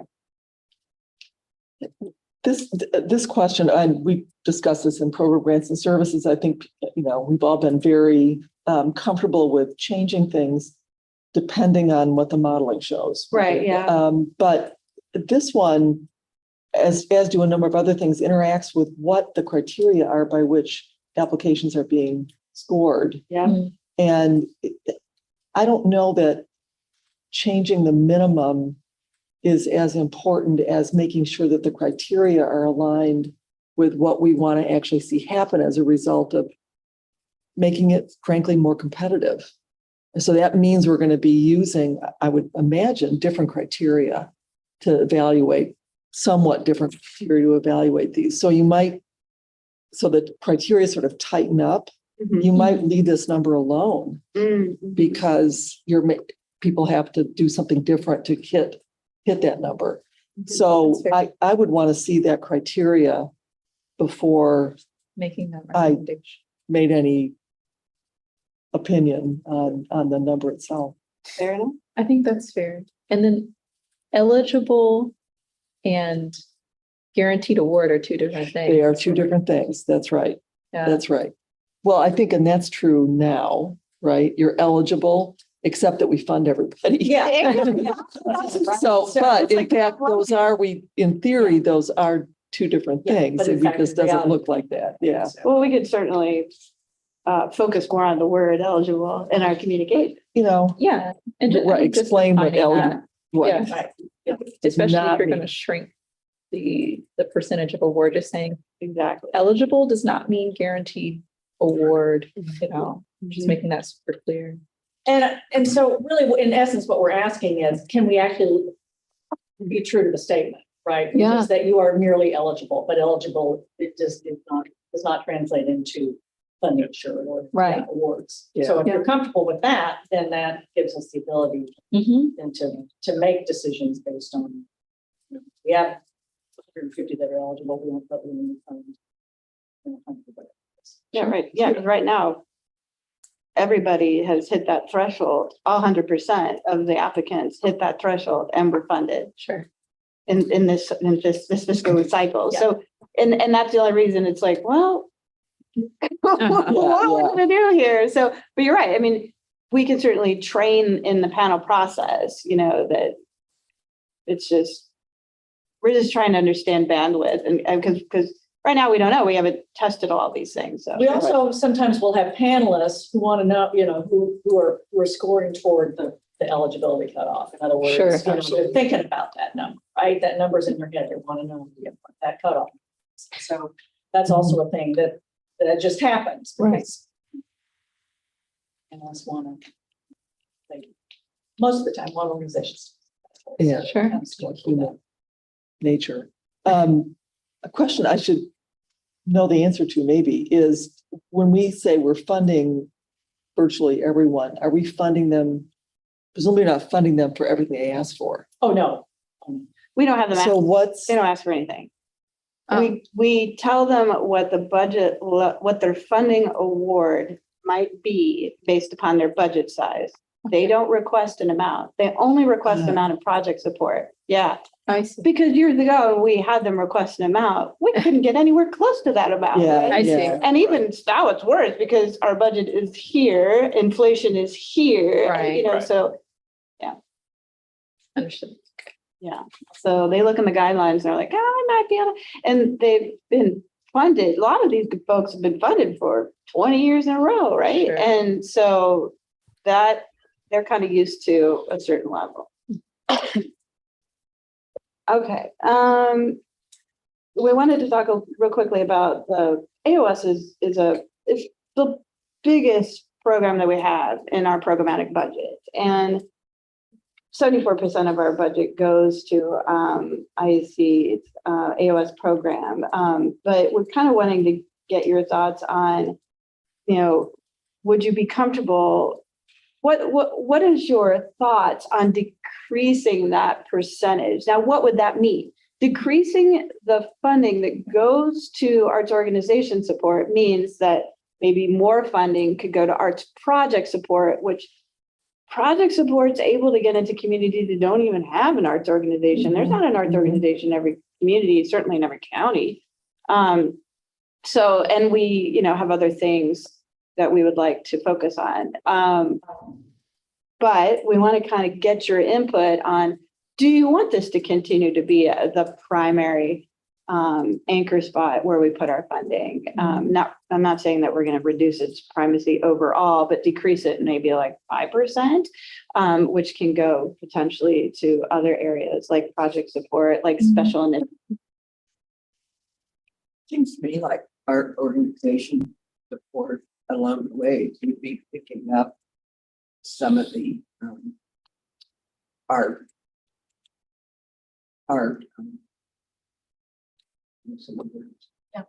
The artists, some of the art organizations would be helping the arts. Totally. Yeah. Especially the bigger I see. organizations. Yeah. So seems to me. Paige, what's the budget, the minimum budget for AOS?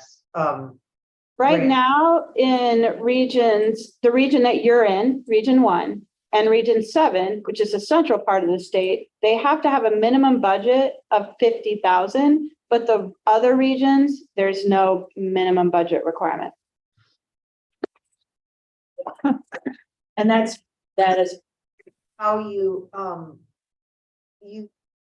I don't want to decrease the amount that's relevant for these organizations, but how do you spread the grant process out if these people just keep getting it all the time?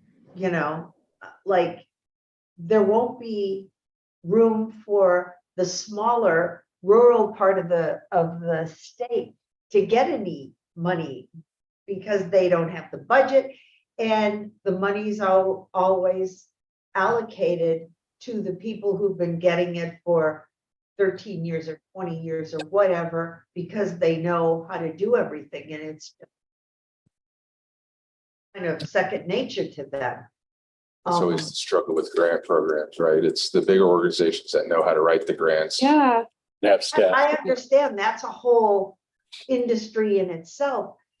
So by the way, I commend the consultants for simplification of the jargon in particular, because I know that our staff is always knee deep in alligators and they speak a different language.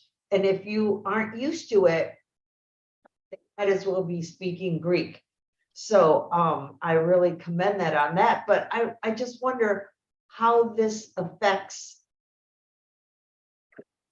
We reduce this amount by a minimum to give the other people kind of a better chance of getting some kind of support. I want to speak for the jargon. I think we need to keep the jargon in. No, what I'm concerned for are the smaller rural organizations and individuals. And I really think that it would be great to get more dollars to those folks. The larger organizations, certainly important. They've got other resources to go to. They have professional staffs that have been mentioned. So, I think dynamics in those larger organizations, Steph, to really make an impact on the state, if we can help those smaller organizations. And admittedly, I'm in an area of that, although I'm speaking against Honeywell. Yes, Yeah. Which is fine. But I just really think that's something we really ought to think, whether that's going down to 90% or even below that. I think it's getting more dollars in the hands of folks that can really. Maybe tiered goals. I think the key line from the consultant group is the specific training in these areas. I think that what you're talking about is getting more dollars into rural areas that don't have that whatever that threshold is, maybe the difference between services and not, or programs or not. But that training, which I think is a huge, that is a topic in and of itself for this organization. How do we provide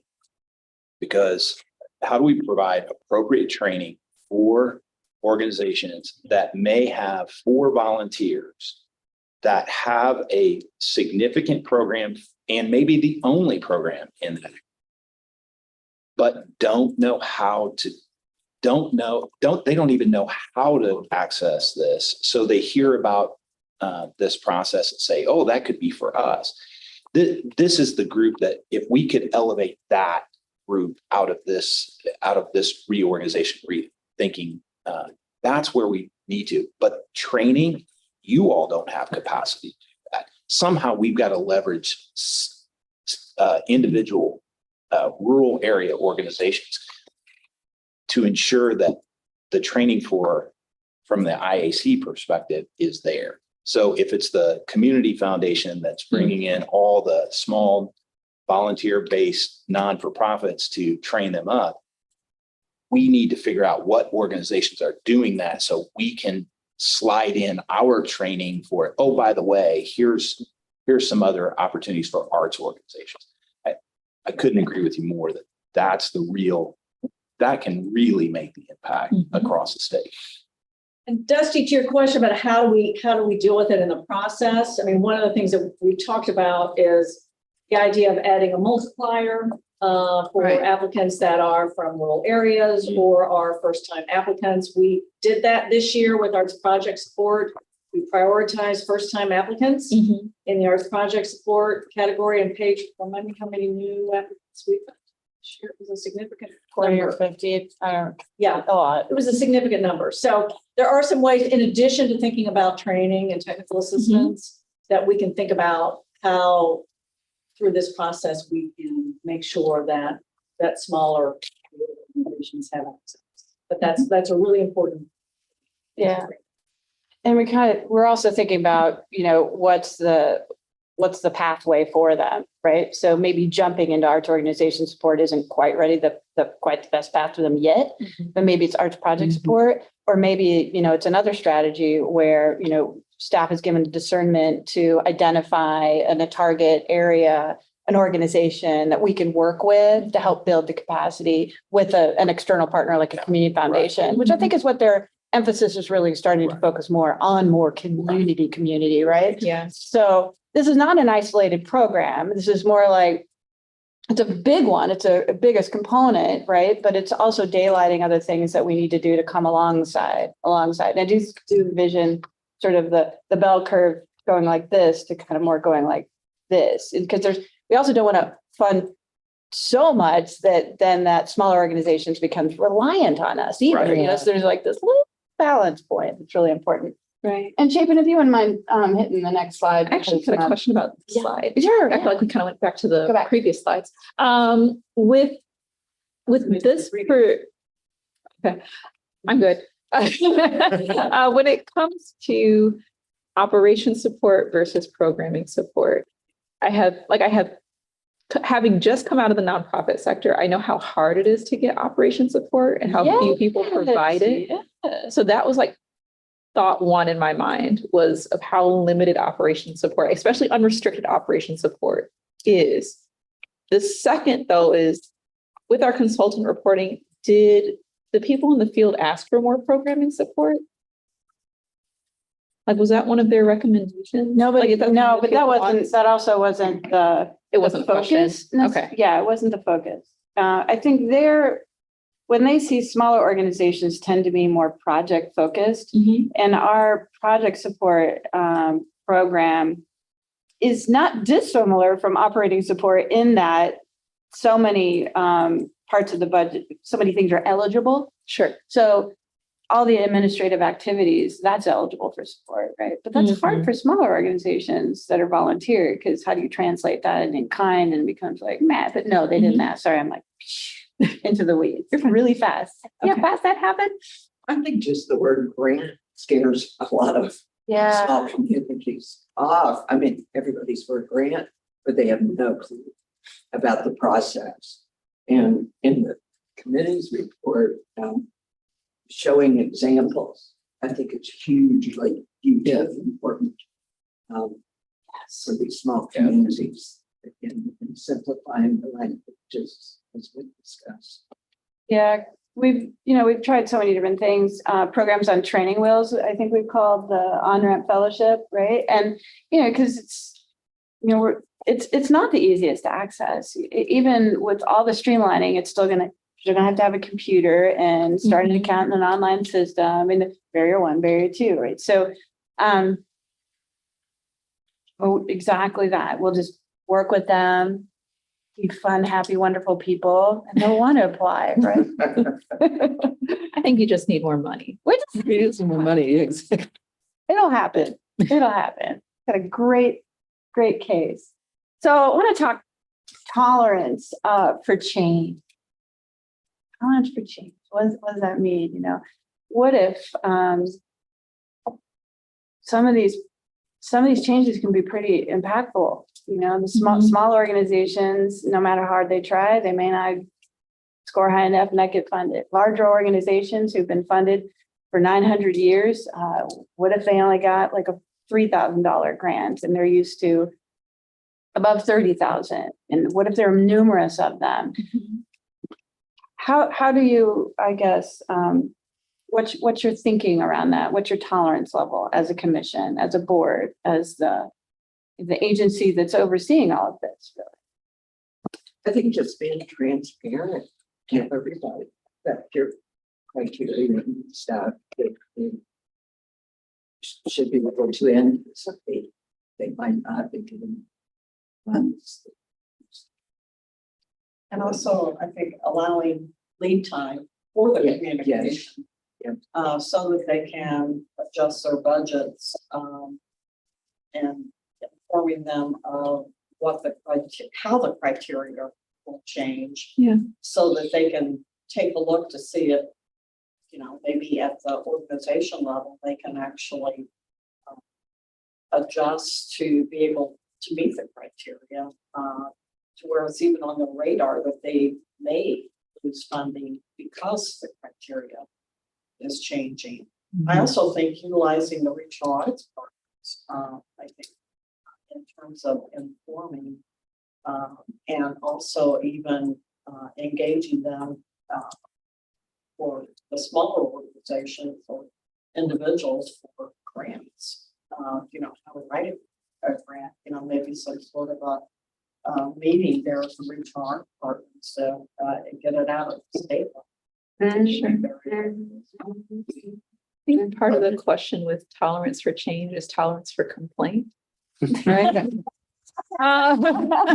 At least that's how I interpret that a little bit. And I think, I mean, you know, plus wanting the comments that have already been made. But as long as those changes are being made in response to the goals that we're setting, those goals are being achieved, my tolerance is pretty high. So if people, I don't know who would call me and be like, this page lady changed all. You know what I mean? I would be comfortable with reiterating what those goals were and what we heard from the field and saying, in order to achieve this, this is just what had to happen. And I'm comfortable with that. I think these changes align with what major institutions all over the state are trying to promote as well. So Yeah. I don't think these are hugely out of line with what every institution is identifying goals and priorities. So I think we stress that we're all working this together. They're not losing budget because this was not supposed to be part of their budget. These are awards. They're no longer, they're not ineligible, but they're not guaranteed. They're not entitled. Not Correct. entitled. They're not entitled. Yeah, I think that, you know, making the why really clear, leading with that, so that people, you know, as you say, there's lots of reason for people to buy into that, even if they don't like the outcome. The other thing, I love your interpretation of change tolerance, complaint tolerance for sure. And something I've learned long since in various organizational changes I've been through is you actually learn a lot from what people complain about too. Oh, yeah. So it becomes this dynamic process by which you can continue to refine. So in a sense, we want to embrace the complaints because there's data in them.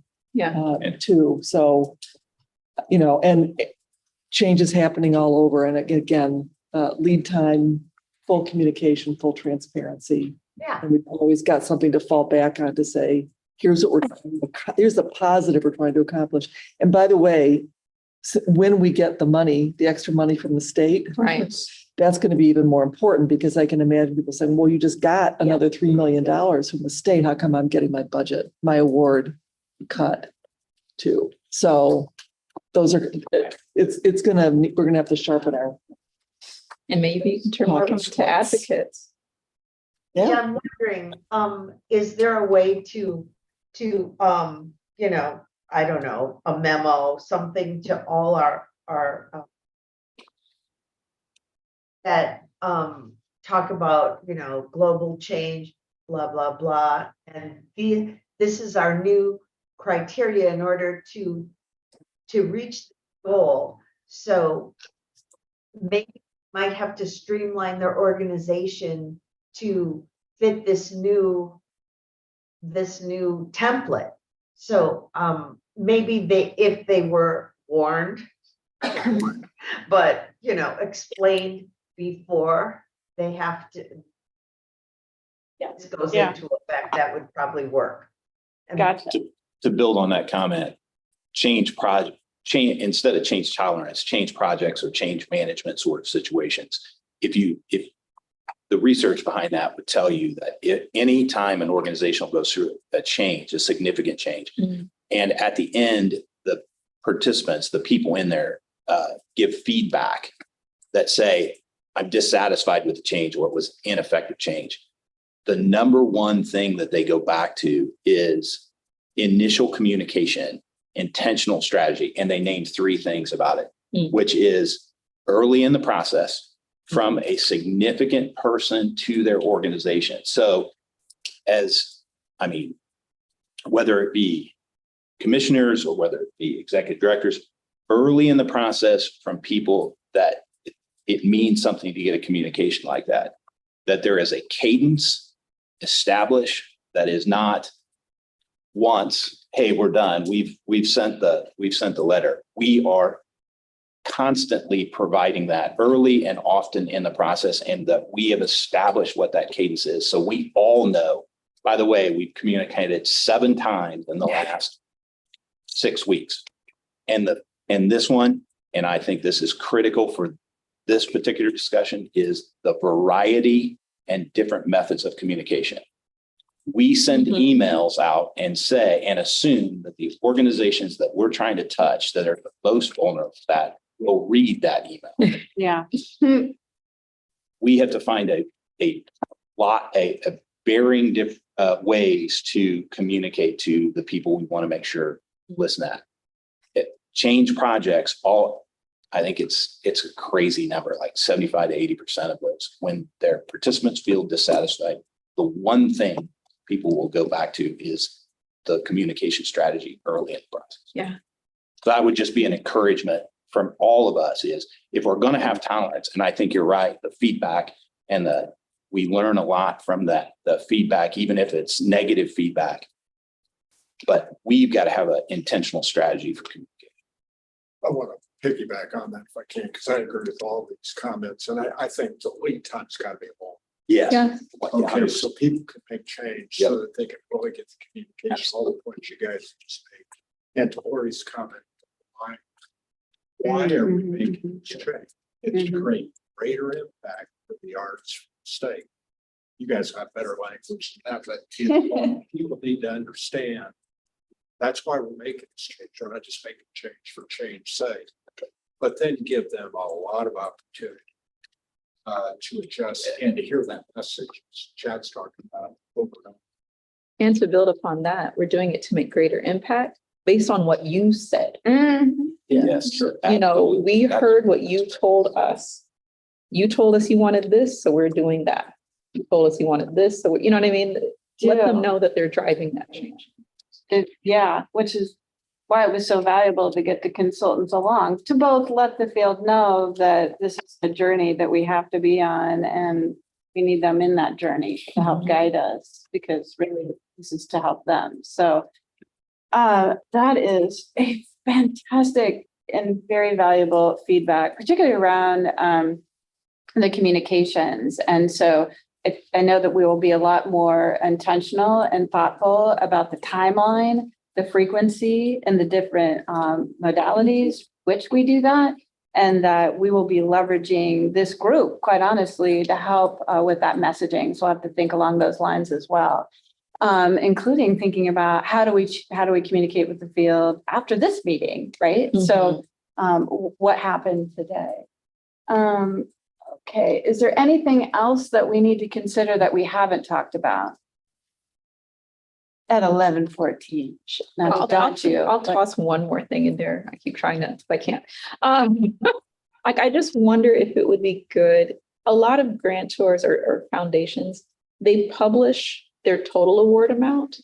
You know what I mean? Like, we have room to provide up to 20 grants totaling up to this amount. Right. Like, I wonder if it would be helpful just to have, like, in those 3 tiers that you mentioned earlier, just to have goals. You know what, we plan to award up to this many grants of this amount, this many for this amount, this many for this amount for people in each of these tiers, just so even that's transparent, you know? With grants, the last set of grants Bridge of Grace did in our community, we were doing housing renovation. We said, look, we're gonna do this many at this tier, this many at this tier, this many at this tier. And we're just aware. And then that can make it so that the goal is, we're definitely going to get X number of organizations under this budget amount, because that's what we're aiming for, you know. I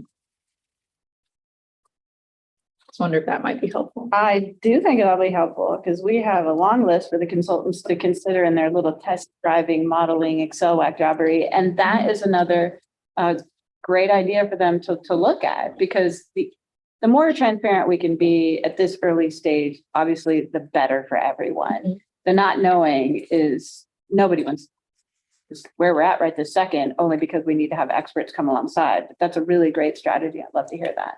Anything else? Okay.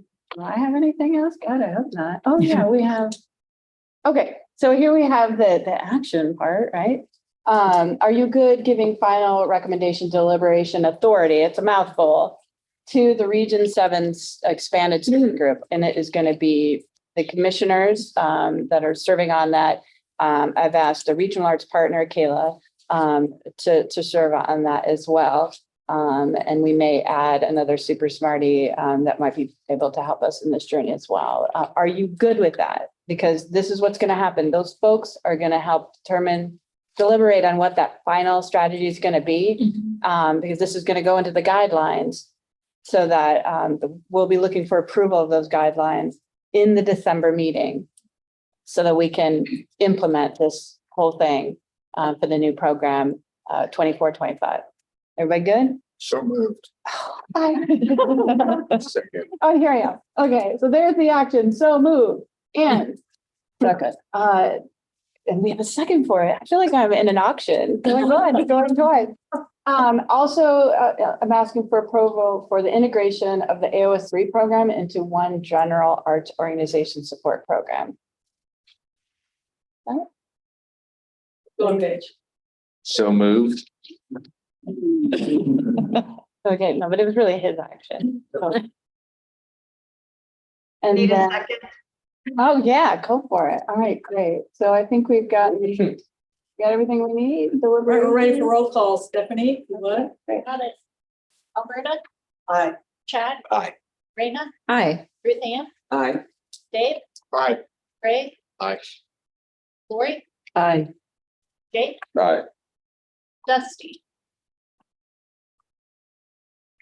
All right, thank you, Stephanie. And thank you, Paige, for that very important discussion.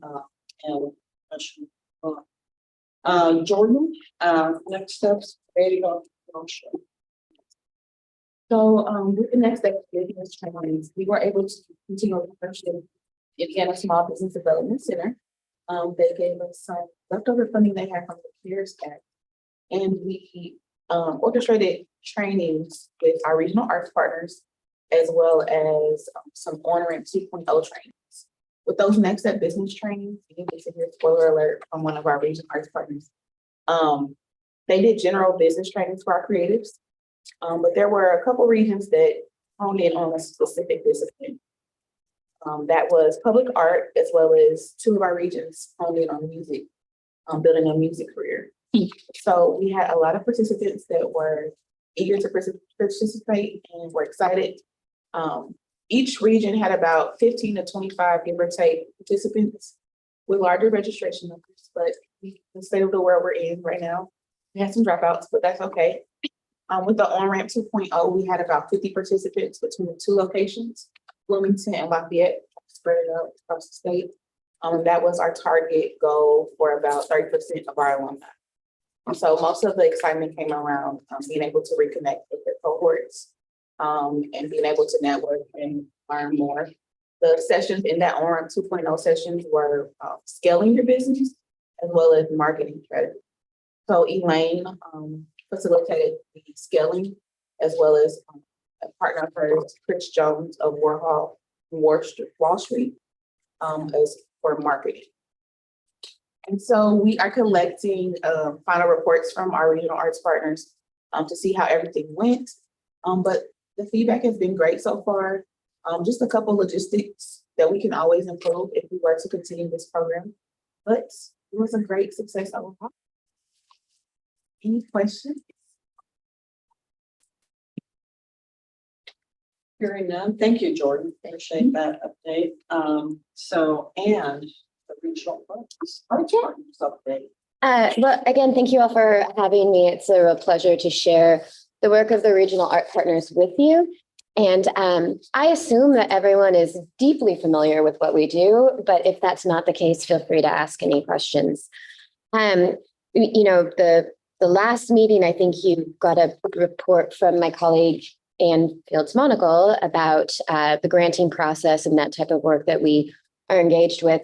We've kind of rounded that out. We're still working on helping our applicants secure their UEI numbers, which is a real transition, and Chapin's a superstar for walking through it with all of us. And Paige, the team has helped supply us with the information that our applicants need to be able to move through this very complex federal platforms and application process. So that's been extended through December 31st. The ability to get this UEI number funding is contingent upon getting the number, but there's a little bit of extra time to do that work. I'm very pleased. I only have 3 applicants left in my not checked off box yet, but they're all well on their way. And honestly, it really and this is not what I was going to talk about. UEI is like the most boring thing I could talk about, but it's a testament to this conversation that we've been having all day, which is I'm looking at my small, rural, volunteer-run organizations that are having the challenges with this process. And that's the same thing that we see in any type of hoop jumping. And I'm glad that we're able to help them, but those are barriers certainly to being able to be successful in the project. The big and fun thing, so much more fun than federal numbers, was the next level training. And Jordan really has been phenomenal right out of the gate, helping all of the regional art partners through this process. We had about 22 participants in Region 10. I had 48 register, which was actually 46 because 2 people registered twice. And so, you know, when we talk about that, the 22 versus 48, that's not a problem for me. It is a sign that people, when they see this opportunity, are so excited to participate that they're filling that information out, whether or not they actually are able to show up on that day. The feedback that we received was, please do more trainings. This was fantastic.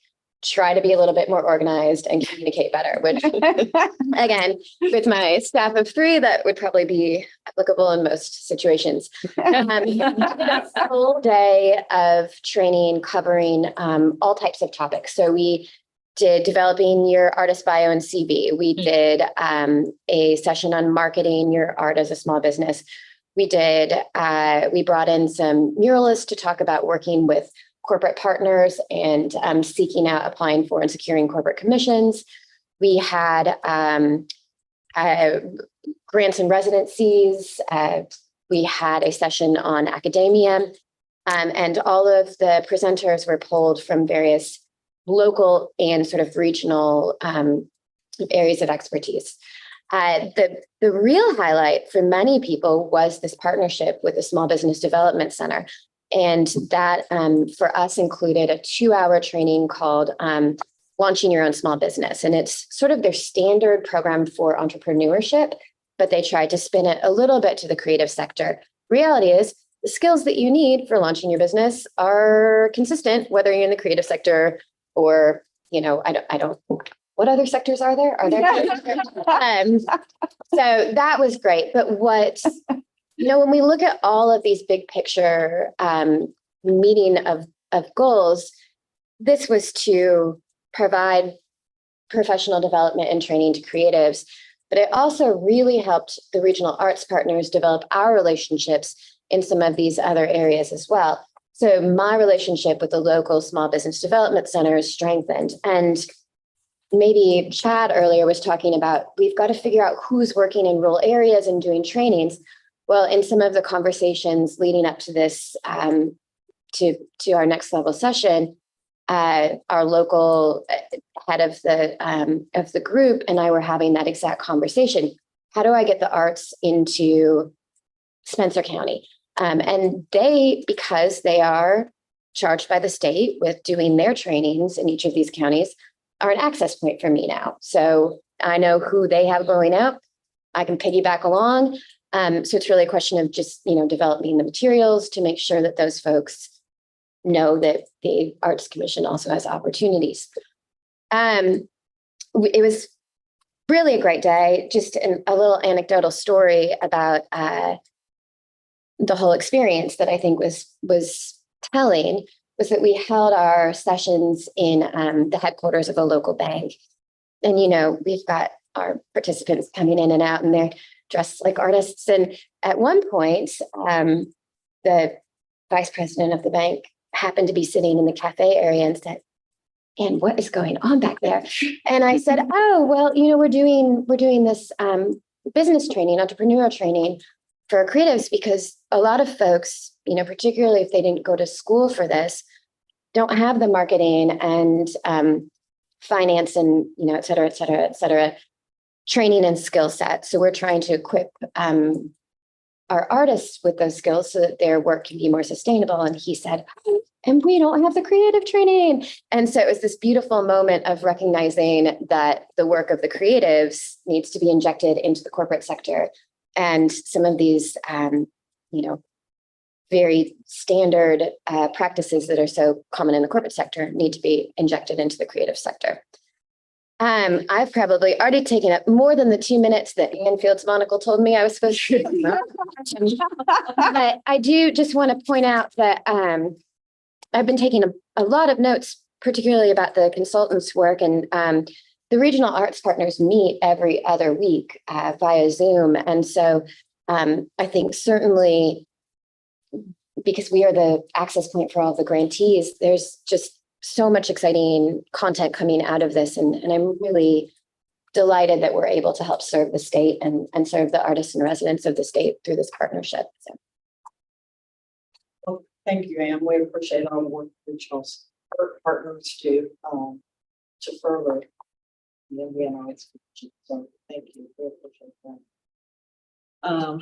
John Kay, for the Great. Indiana presentation. So No. I want to just introduce John, and some of you know him, and if you don't, but he's going to become a regular feature of our quarterly business meetings. We receive funding, obviously via the National Endowment for the Arts, as you all know. And a bucket of that funds is for the support of traditional and folk arts. And for 20 plus years, we have, as a state arts agency, elected to work with Traditional Arts Indiana, which is a program on the IU Bloomington campus. And John's work intersects in ours in a lot of different ways. And so John and I have known each other for a long, long time, got many connections in the past, but I want him, along with the regional arts partners, John's work in delivering support to folk and traditional artists is an important part of our work, but the commission doesn't get a chance to hear. So John, would love for you to chat just a few minutes and share what you've got. Great. Thank you so much.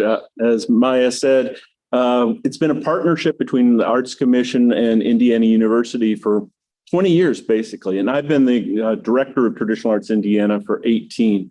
In fact, when you saw the Maya mentioned that arts for everyone, every day, everywhere, I think I said that initially about 17 years ago at a strategic plan. It's a very folklorist type of saying. We're thinking about how do we get the arts to everyone? And so we have initiatives that we do. As Maya said, we're a program that's primarily sponsored through funds that come from the National Endowment for the Arts to the Arts Commission. They contract with us, as well as state funds that are there. We received in the past somewhere between 45 and 50. Thankfully, this year we're going to be bumped up to 55.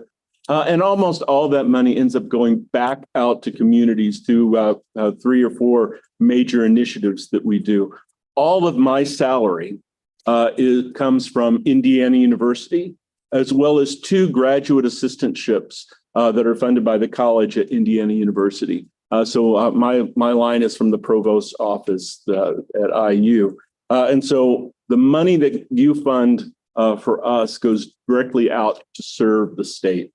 In addition to those funds, I also write grants myself to the National Endowment for the Arts and the various foundations. So we're bringing more money into the state, and we're also working with strategic partners, and I help them to write grants so they can get funding. I just recently finished a community scholar program with Arts United up in Fort Wayne, where we trained members from the Latinx community, from the Burmese community, from the Miami community, from the African American community, and from the Indian community, all in how to document the traditions in their community. And then they helped pull artists together and presented them at Taste of the Arts just a couple of weeks ago. And so it's really about trying to help build capacity. We have 3 ongoing initiatives. One is our apprenticeship programs, where we support master artists from all over the state so that they can pass on their traditional knowledge to the next generation. And we end up doing that in a whole variety of ways.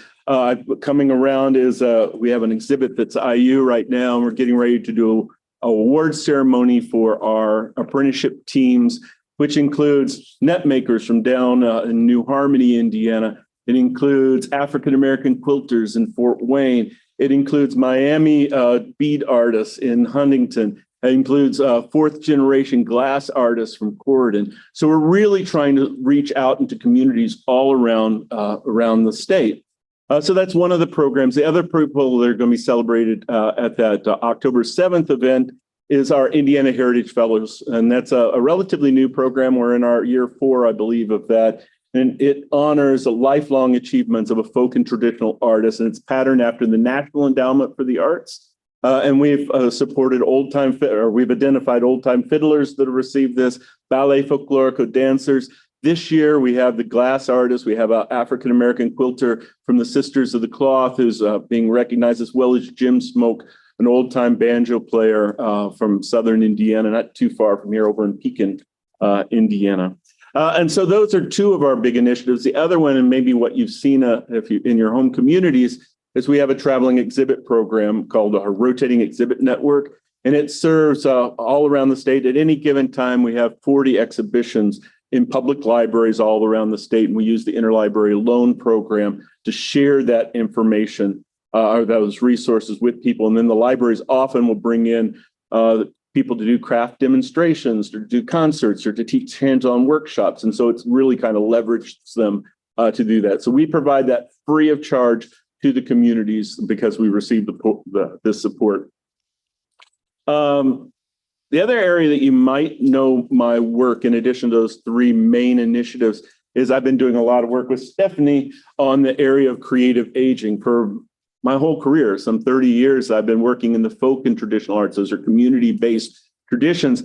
I've often gone to the oldest people in a community, and I've listened to them tell their stories and share their traditional knowledge. And so just recently, I started really thinking about how can I work to try to leverage the traditional knowledge that people have to improve the quality of life of older adults. Indiana ranks right around 43 to 47 in the state ranking of the quality of life of older adults. And one of the ways we did this, we got funding from IU Center for Rural Engagement, and we created this guide to serve 7 counties in South Central Indiana. And it was very place-based, kind of telling the story of artists living in those communities.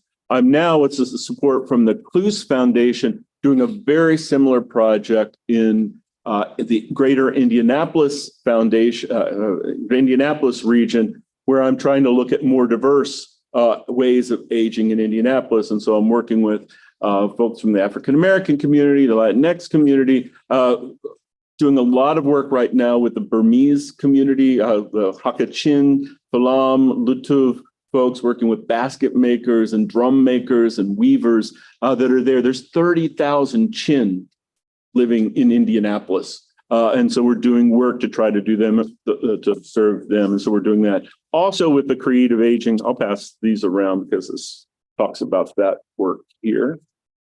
Also related to that, I've passed around this resource here. We received a grant from the National Endowment for the Arts to do what I'm calling our Elder Music Series. It's designed to honor the musical traditions of an elder in various communities. We did a pilot that looked at the old-time fiddling with the son of Lotus Dickey, legendary fiddler, Stephen and Nancy Dickey, and we did that as a proof of concept back before the pandemic. We got this grant during the pandemic, and we did work. Maya and Paige came to the award ceremony or CD release party that we did with Reverend Dennis H. Freeman, a legendary piano player from the greater Indianapolis area, and serves many churches up there. We recorded him live. We produced these CDs with kind of extensive liner notes that really celebrate him. We used designers to make sure it was presented in a positive way. It's going to be permanently archived at Indiana University so that people can have access to this. When we're doing more of these projects, we've got 2 more that we're going to release this year. Pass that around to you. One is with a German-American accordion player. She's 83 years old, I think. Has been playing. This is the music that she grew up listening to. Started playing when she was 4 years old. And now I asked her, I said, well, how often do you get to play out? And she said, oh, not that much, about 16 times a month, not counting playing at church, but she plays at church weekly. And so she's probably the most gigging octogenarian in the state, but she just doesn't know it. And so we're doing that. The next one will be featuring Jim Smoke, who's played with Bill Monroe, a bluegrass banjo player, taught many people in this region how to play that. And it's just really, really wonderful. I was told I had 5 to 10 minutes. And so I just wanted to kind of let you kind of drink from the water hose of what it is that Traditional Arts Indiana does. And I hope that you will invite me back. I do have another project that I have done over the pandemic, and it's touring around the state, around the country right now. I'll pass this around. I produced a documentary film with Hannah Myers Lindgren, a director, award-winning director. And it's a documentary short, 15 minutes long, about these net makers that fish the White and the Wabash River down in southern part of the state. Who knew that there was commercial fishing in Indiana? It's a long-standing tradition, but they're faced with the great hardship of both teaching this craft of making nets, but also at the same time, there's with climate change, invasive species, the opportunities to catch these fish are declining. So we made a documentary about them. It won Audience Choice Award for the Indie Shorts in Indianapolis this last year, an international film festival, and it's touring to film festivals all around the country. And I'd welcome the chance, maybe some evening before a commission meeting, to bring that film and maybe the net makers to share in that sometime. I'm happy to answer any questions about any of that. I'm sorry it was so fast. Go back and yeah, I've got. Thank you for the CD. That's some of my favorite. Speaking about the CD, and intergenerational art, I have not heard of anyone doing like a CD release, like a physical CD release, and like a really long time. But is it also on digital? It'll be available for digital download through Indiana University. Because of licensing, we chose not to put it on all of the Spotify and iTunes and all of that sort of thing, because we're giving these away for free. And it puts us in a totally different thing when we have to do that. We do CDs because these are designed for older adults and they just really love these. I think we've gone through tons of this. And so a lot of people are still, they want these. They make great coasters, by the way. Sure. But they're also, you can download and stream for free through Indiana University Archives. I mean, I guess I was even thinking about like outside of Spotify, like just a YouTube or even the documentary. Oh, yeah. Being in, okay. We'll definitely make them available there. Sure. Oh, great. Awesome. These are all, this just came out, what was it, 3 weeks ago now? The Helen Kiesel one will be releasing at Kunstfest down in New Harmony, Indiana, on the 17th. That's the thing that's coming around. And then Thanksgiving weekend, Jim Smoke does an annual concert, and we're going to be doing the CD release party for him at that Thanksgiving weekend. And I will say, while we got a grant to do this initiative, I love this project and I want to keep it going. So if you know elder musicians in your communities who continue a folk or traditional art form, mariachi musicians, Burmese drumming, powwow drumming, whatever the case may be, I'm very interested in learning more and reaching out to those communities and trying to honor older adults. Many of them have never made anything like this. Yeah. Helen Kiesel did a project with us recently, and she said, "This is the most important day of my life." I'm for she also has 14 accordions. I just want to add to that, as we started Creative Aging just this last year, as a state agency, I felt really lucky that this foundation, this great work was already happening with John Kay. And I think, you know, out of the 40 some other states in the country that were doing creative aging work, we were well ahead because of this long standing work that John has invested in. And it's just put us far and ahead in the creative aging. We've been so successful, I think, because of this foundation. I really appreciate it. I'm glad we were able to kind of farm John out to other states, work out there, and I think 8 other states have done some type of consulting with as they've rolled out their creative aging work. Can I say just one more thing? As I said, my work is based out of Indiana University, but it serves the whole entire state. I'm also a professor in the Department of Folklore and Ethnomusicology, where I teach graduate students about folklore and about public practice. I'm long of tooth now in doing this type of work. And what I'm most excited about and most happy about is I believe 7 state folklorists now are my former graduate assistants that have been funded to learn to do this work.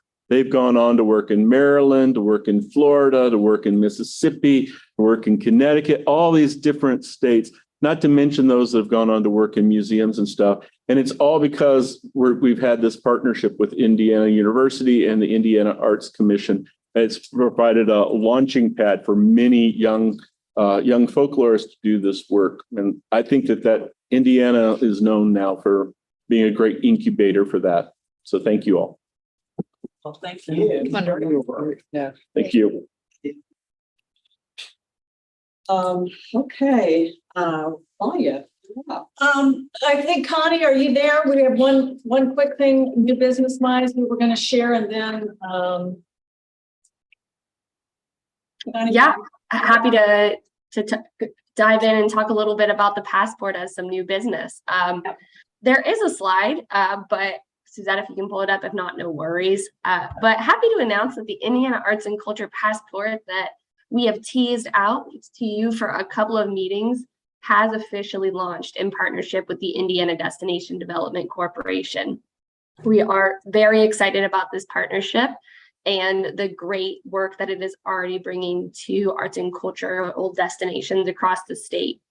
So since launching in June, over 1,000 people have already downloaded the passport. And thank you so much, Suzette. And that has led to over 650 check-ins from people at different arts and creative spots around the state. Now, this project is designed to run for multiple years.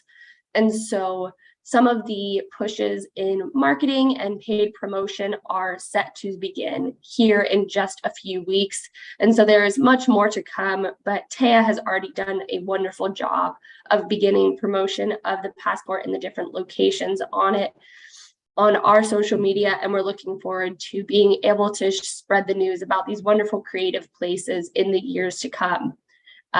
As it says here, there's nearly 200 sites that represent each of Indiana's 92 counties, which was very important to us. And we're so excited to show that there are these creative spaces in every corner of our state. And something that, we've heard and that we anticipated is that we know that there's more than 200 wonderful creative spaces around Indiana, but unfortunately the limits of the app did limit that to 200 at a time. But we have been keeping a list of folks who are interested in being involved in the future. And there is opportunity to rotate those. As we said, this is a multi-year program. But if you're interested in getting involved on the passport, you can visit the IDDC website or use this QR code. What you will do is download or register for the app. It lives in your browser, and then you use your smartphone to check in at any of those sites. It's been a great partnership with the IDDC so far, and we're looking forward to activating it in new ways as this partnership continues to evolve. Does anyone have any questions about the passport? And you are eligible to win prizes. So. There are prizes. Premiums. Premiums, thank you. Thank you, Connie. Thank you. Thank you. Did you want to? We're good. No, we talked plenty today. I think we're good. Okay. Is there any old business? Any other new business? Oh, I'll take a motion to adjourn. So moved. My new business is moving to adjourn. I'm done. We need a roll call, Stephanie? Sign off. Quarterly business, next quarterly business meeting, December 9th in Indianapolis, location TDA. So we will be sending information out shortly on that. And I believe it came in your packets, the meeting schedule for 2023. So please put those dates on. We will start issuing or sending out Outlook calendar invites to help you all those dates for all those committee meetings and so on. So anyway, guys, it was great to be together. Thanks again to Ruth Ann for hosting, for all the work that she did. And these travel meetings are really special for us as a staff. I think for us as a commission. So thank you for helping with it. So appreciate you. Drive safe. Travel safe. Thank you. Yeah. Thank you. Yes. Want to stay? You still stay, Raina? I still can. All right.